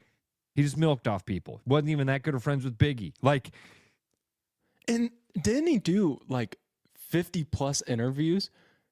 Like, dude, he's going there's out so many and people in this grabbing documentary. interviews. Yeah. Could you imagine doing that? Like, let's say I pissed you off so bad, you're like, 4-hour documentary, 4-part documentary about Justin Miller and how he sucks. Dude, I just don't have that much spite in me. I don't either. And by the way, I But think 50 also credit. has something. There's a Michael Jordan component to this. He's got the money. He's got the money that he doesn't have to care about it. You know what I mean? For me, it would be like, well, am I going to invest my resources away from my family just to trash on Justin? Just to let everybody know what an idiot Justin is and how stupid he is and how dumb I think he looks. We get it. We get it. Okay, all right. If I was going to do that, I'd have to take money away from my family to do that. For 50 Cent, it's like, I'm just going to throw this out there so everybody knows what a piece of shit Diddy is. Do you know what he so did good. to Ja Rule? Do you know that 50 Cent and Ja Rule had beef? No. Dude, it's amazing. 50 Cent and Ja Rule had beef a couple years ago. And 50 Cent, in order to just get back at Ja Rule was getting out of jail and he was going to have a big, like, comeback concert. And Ja Rule comes out onto stage and, like, half the arena, it's a sold-out show. Like, half the arena is empty. 50 Cent had bought the tickets just so that he had to perform. Like, think of that level of petty. I'm going to spend money. I wish I had that. I'm going to give the money to you. I'm going to give the money to you because you're going to get a sold-out show, so you're going to make the money, but you're going to have to perform in front of a half-full theater, full arena, just because of me. Oh, I wish I had FU money. Oh, dude. How fun life would that be was with one of that my kind favorite woohoos ever. And guess what, folks? I got a great woohoo for you. We do have Tyler Kluver coming up to wrap up the Friday show. Kluver, buckle up because we're talking conspiracy theories when I get back. I hope that's okay with you. We'll be back to wrap up a fun week of Friday with the Rush here on therushradio.com. I'm loving these wooden nickels, Brian. Yeah, I suppose everyone is catching on. Just spend $20 to get a wooden nickel. It's 25. Collect 10 and add up the savings on your next purchase. Some of these are worth $5. That could be huge. I know, right? That's why you have to spend $20. It's 25. Collect 10. It's like money back to you. Spend 20, you get another wooden nickel. It's 25. Collect 10 and add up the savings. It's huge. Central City Liquor is home of the 10% cash coupon. And the wooden nickel program. It's huge. Bad gift giving. It happens to the best of us. Thanks, I think. But what if I told you there's a better way? Toss the silly socks and ditch the mediocre mugs because the Iowa Lottery's gift that keeps on winning is here to save the holidays. Give your loved ones holiday scratch tickets with a chance to win instantly or unwrap your share of $1 million. Say no, no, no to boring presents with the Iowa Lottery this holiday season. Woohoo! Enter and see rules at ialottery.com/VIP. Thankful?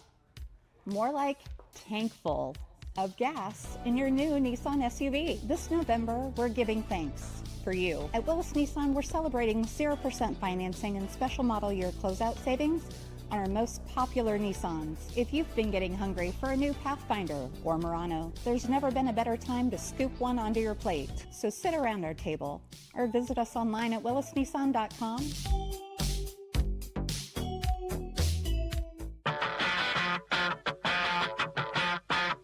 Get ready, Des Moines. College basketball is heating up at Casey Center. On December 20th, the Iowa Hawkeyes take on the Bucknell Bison in a non-conference showdown you won't want to miss. Presented by Casey's. Feel the action. Hear the roar. Be there as the new look Hawkeyes bring the intensity to the capital city. Tickets are going fast. Grab yours now at HighBTix.com and be part of the excitement on December 20th. Iowa versus Bucknell, presented by Casey's. December 20th, only at Casey Center. Be there. 'Tis the season to share great taste. Grab a refreshing Coca-Cola and make every moment a celebration. Locally made, nationally loved, Coca-Cola is the real deal when it comes to holiday cheer. Whether you're kicking back after the game or hosting the crew, nothing hits like that crisp, fizzy taste. Make this season yours. Grab an ice-cold Coca-Cola today. Missing a quality, home-cooked meal? You know, the kind Mom used to make? Lucky for you, we found her recipe book. Welcome to the High Life. Welcome to the Champagne of Bars. Every business has priorities, and Priority One Heating and Cooling is no different. As a service provider, we prioritize quality air conditioners and furnaces that will keep your home at your comfort level year-round. As a small business, we prioritize doing things the right way and treating people fairly. As a truly local business, we prioritize our community. As a veteran-owned business, we prioritize duty and commitment. For big business service with local value, trust your home to the place where you are always Priority One. Back to the Rush. Strong opinions, weak filters, and just enough sense to stay on the air. It's the Rush Radio Show, powered by Willis Automotive.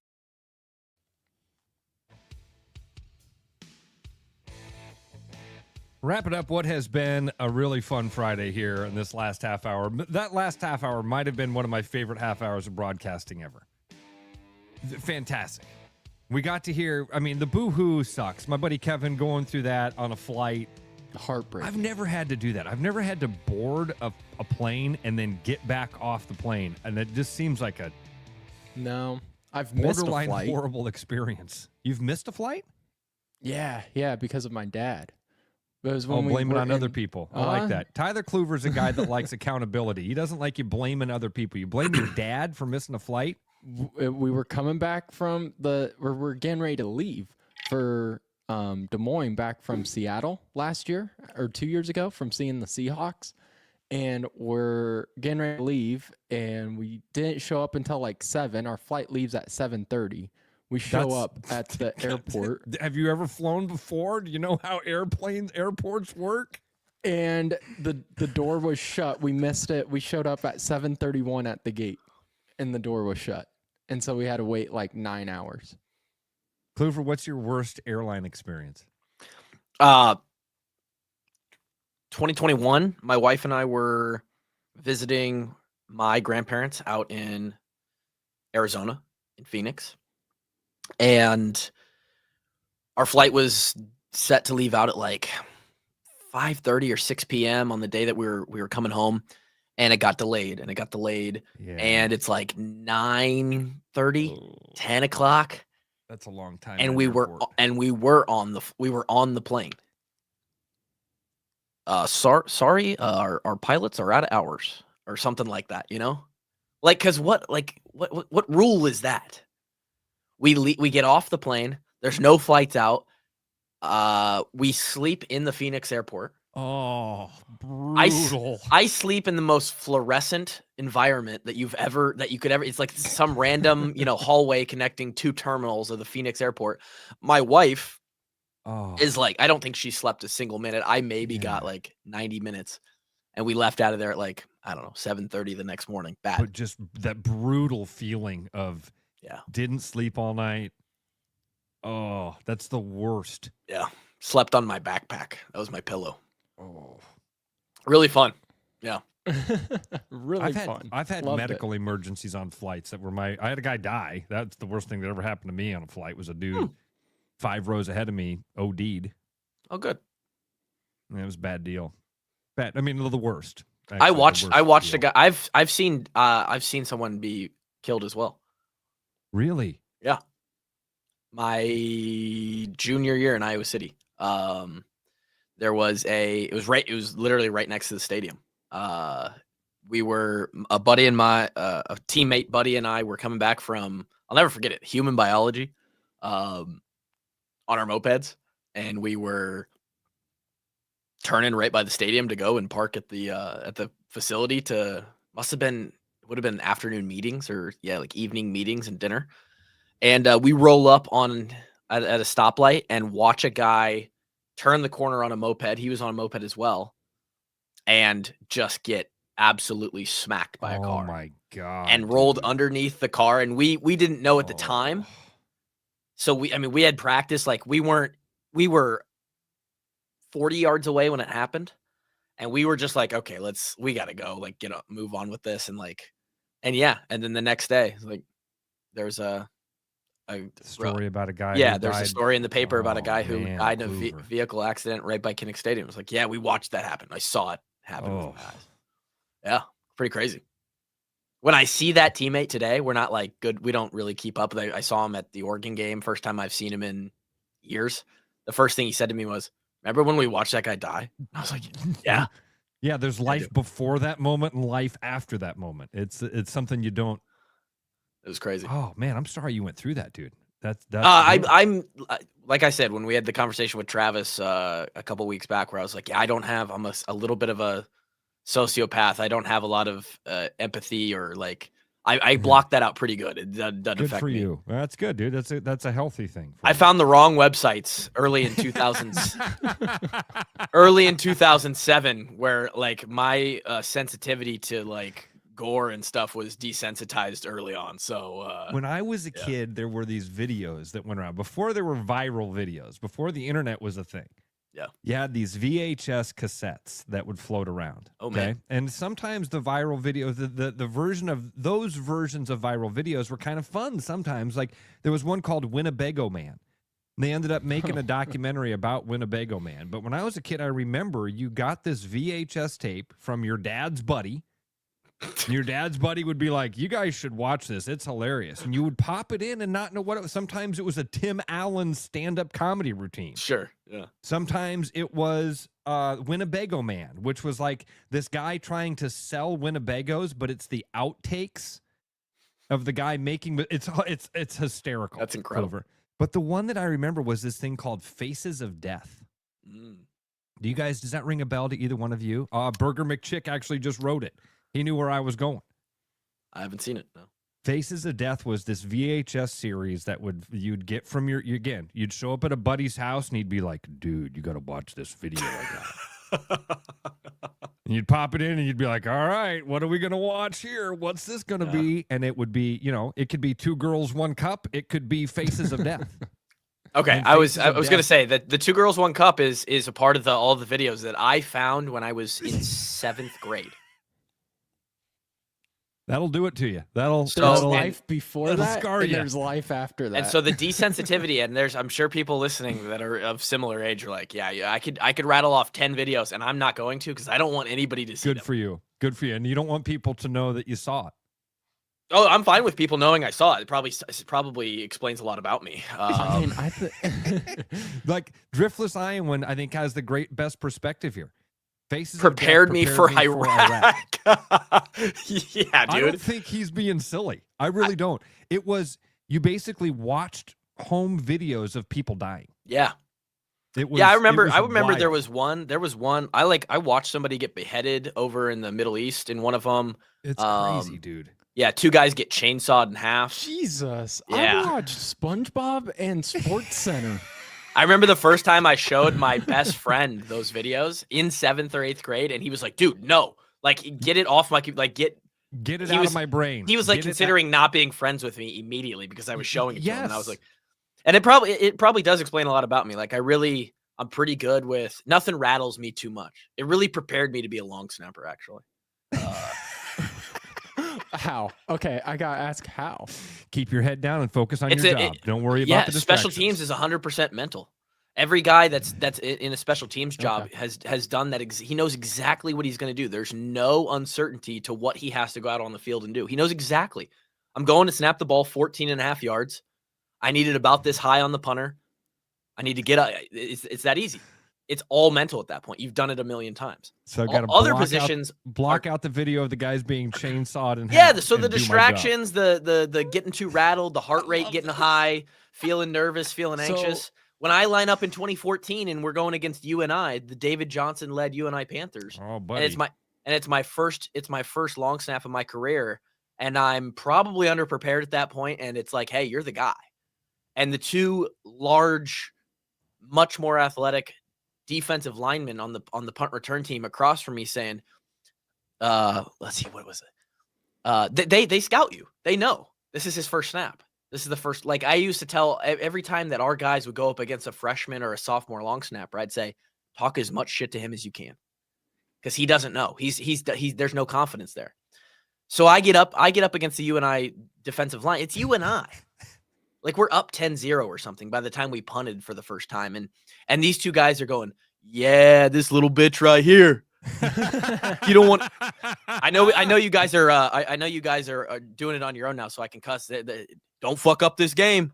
You're gonna throw it over his head right here. The whole stadium's gonna laugh at you. And I'm standing there going, and I in the moment I should have been like, I watched 2 Girls, 1 Cup. It's in 7th grade. Boys.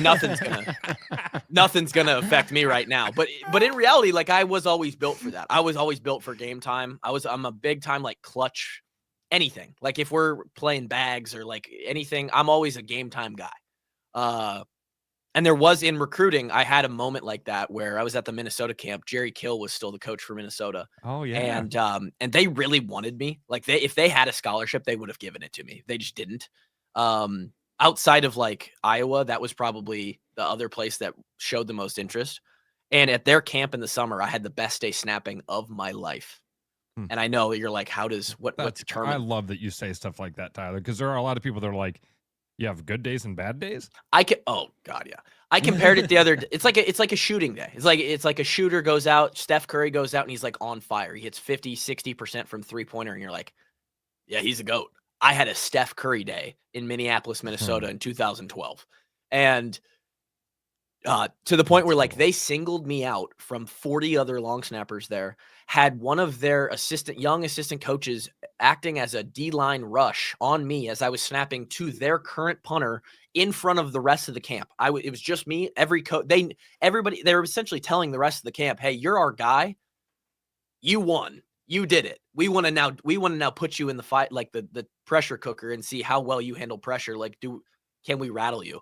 And I got Jerry Kill chirping me. I got their assistant coaches lined up across from me going, love this. Going, like, same thing. Don't mess up. Everybody's watching. And I looked across the line as a 17-year-old at the time. Yeah, 17. And I was like, I was built for this. I love that. I'm at a long snapper camp. What am I saying? But I looked across the line and I'm built for this. Snapped a rocket. And the coaches were just smiling. It was like the most important I ever felt. So yeah, there was I don't know how we got to that, but yeah, I was built for it starting from 7th grade with the stuff I watched online. The internet was a dangerous place. Still is a dangerous place. Irish Hawk has a great one. He says, couldn't the snapper have just turned it around and calmly looked up at the guys on the other side of the line and said, hey, guys ever seen Two Girls, You guys One seen Cup? Two Girls, One Cup? I like to have those conversations. People like, I was a specialist. Like I played 8 plays a game. When I tell people I played college football, I still am like, play's doing a lot of work there. There's a strong way to describe it. So I understood how I did have a very serious job. Like I had the game in my hands every time I did it, but in reality, it wasn't that important. Tyler, I think you've always had the best perspective on this. I really do. Like you're kind of a little bit self-deprecating about it, but dude, you got to realize for guys like Justin and I and 95% of our audience that didn't play college sports, we still look at it and go, to me, it's like we had a conversation the other day about Iowa wrestling. If you're 45 years old and you're at a dinner and somebody says, oh, hey, I'd like to introduce you to Tyler. He wrestled at Iowa. That's all you got. I don't give a shit if you were a starter, if you won against Iowa State. You wrestled at Iowa? Yeah. I had a moment like that. You're a badass. You're a super well, badass. Especially if you wrestled at Iowa. Yeah. But dude, you got to understand that a lot of people, even you, when I meet you and you're like, dude, I'm 5'0". I was the long snapper. No, dude, you played for the Iowa Hawkeyes. I had that moment last night. Great local ice cream shop here in Waukee, Home Sweet Cone. And I go in there. Name. It's like, it's 8 degrees right now in Iowa. So I go in there. There's nobody there. And this, all the local ice cream places are just, their entire staff is just like high school girls, right? And so I walk in. I'm wearing this sweatshirt. Like every good high school, like every good ice cream shop, by the way. Yeah, right. Yep. And I'm wearing this sweatshirt. And, the girl checking me out is like being friendly. She's like, how was your day? I'm like, it was good. I'm not normally talkative, but she was nice. So I was like, how was yours? It was good.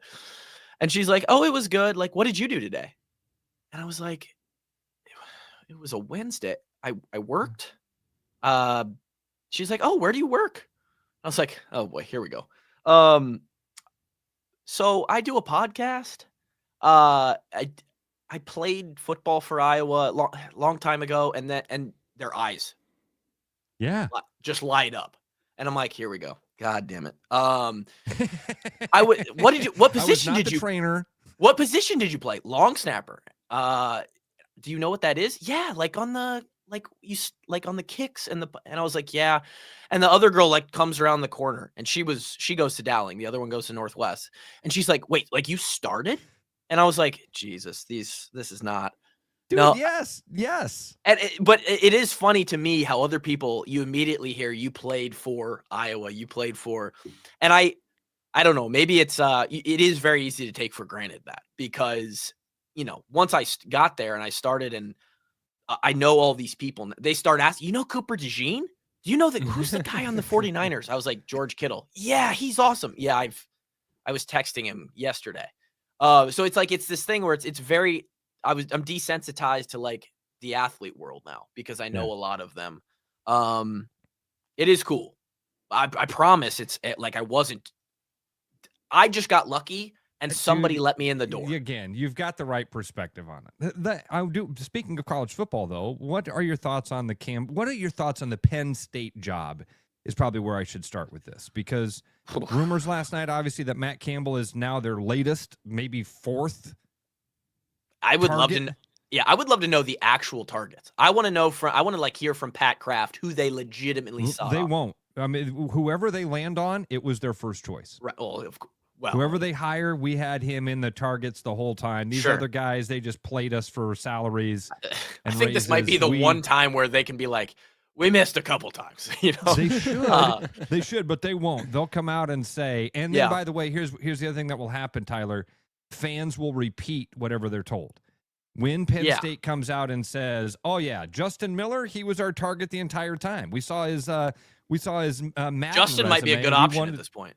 Hey, my resume got to be on the list.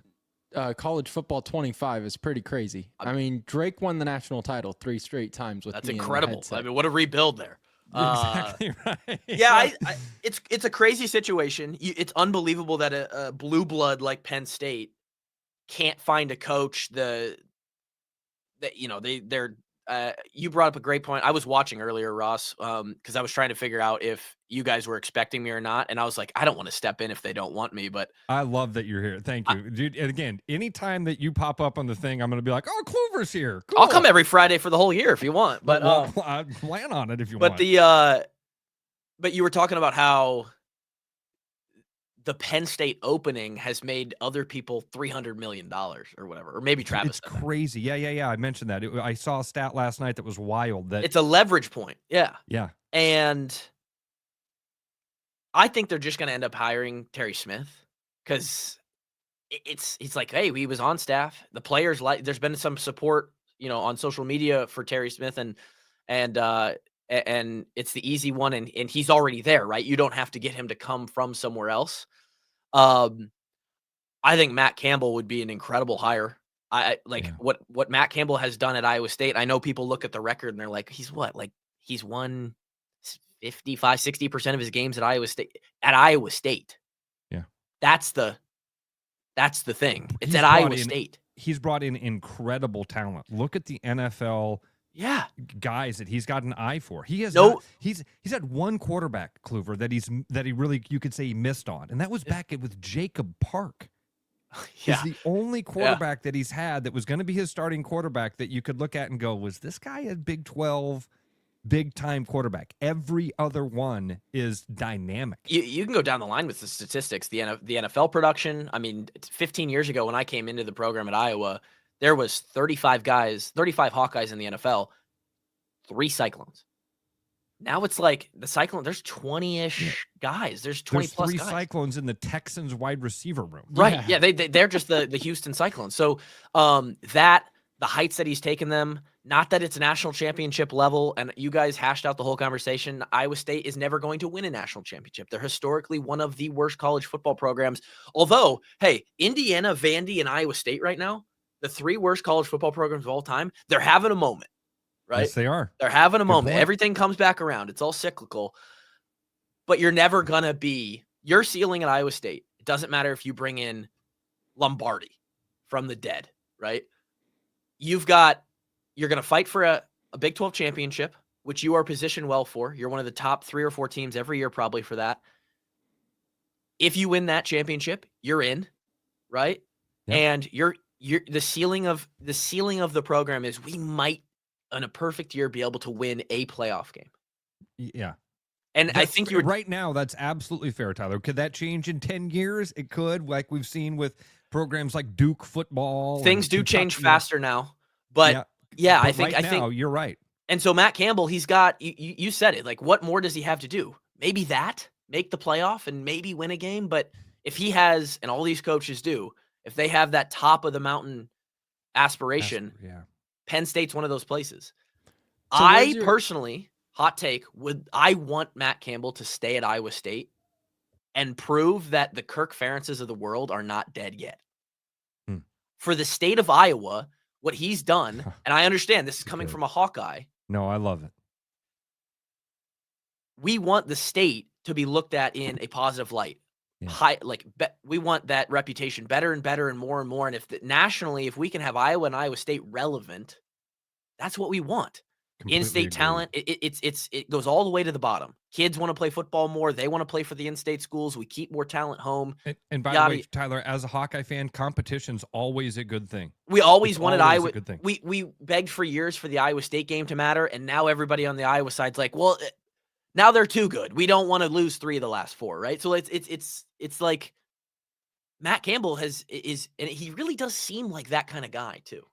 Yeah, I'm with you. He feels like, to me, like a guy who's going to go over there. They're going to wine and dine him over in Happy Valley. And he's just going to be like, I'm good. I'm good in Ames. I think, dude, there's a part of me that sees that too, Tyler. But also, I've never been flashed $12 million.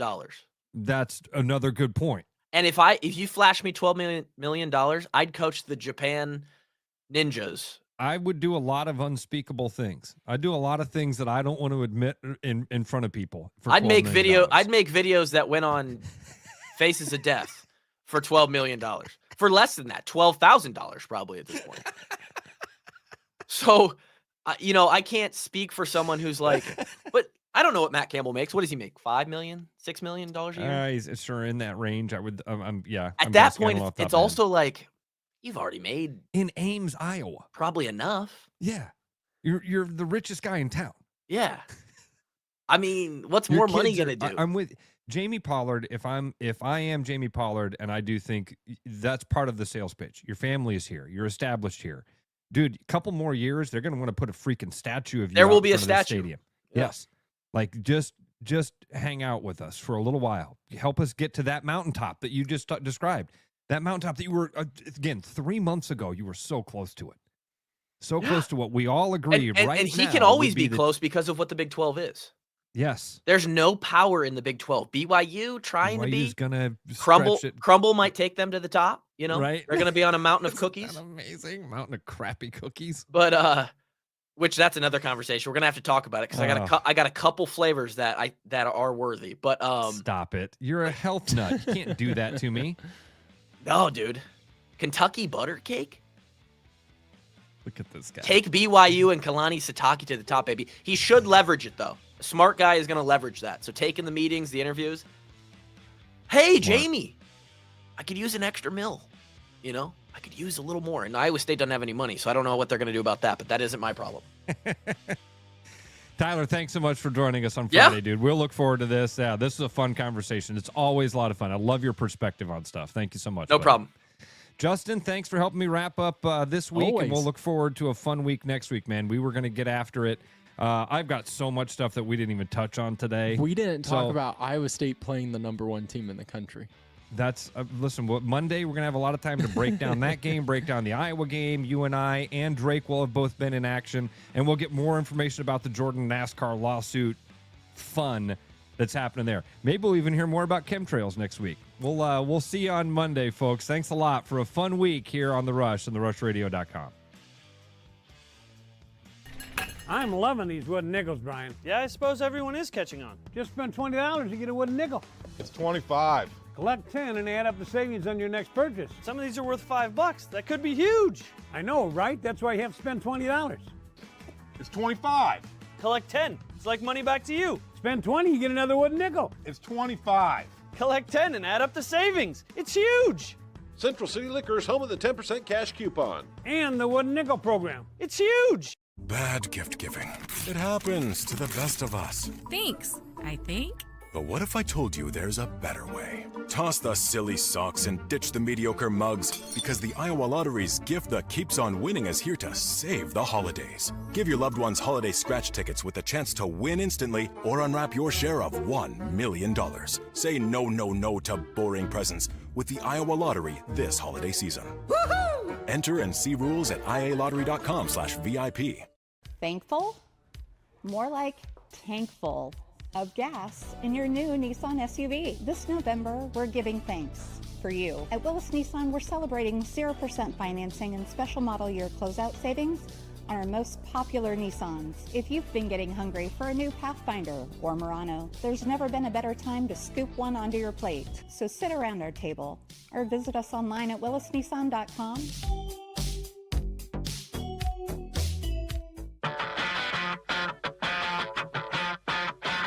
ready, Des Moines. College basketball is heating up at Casey Center.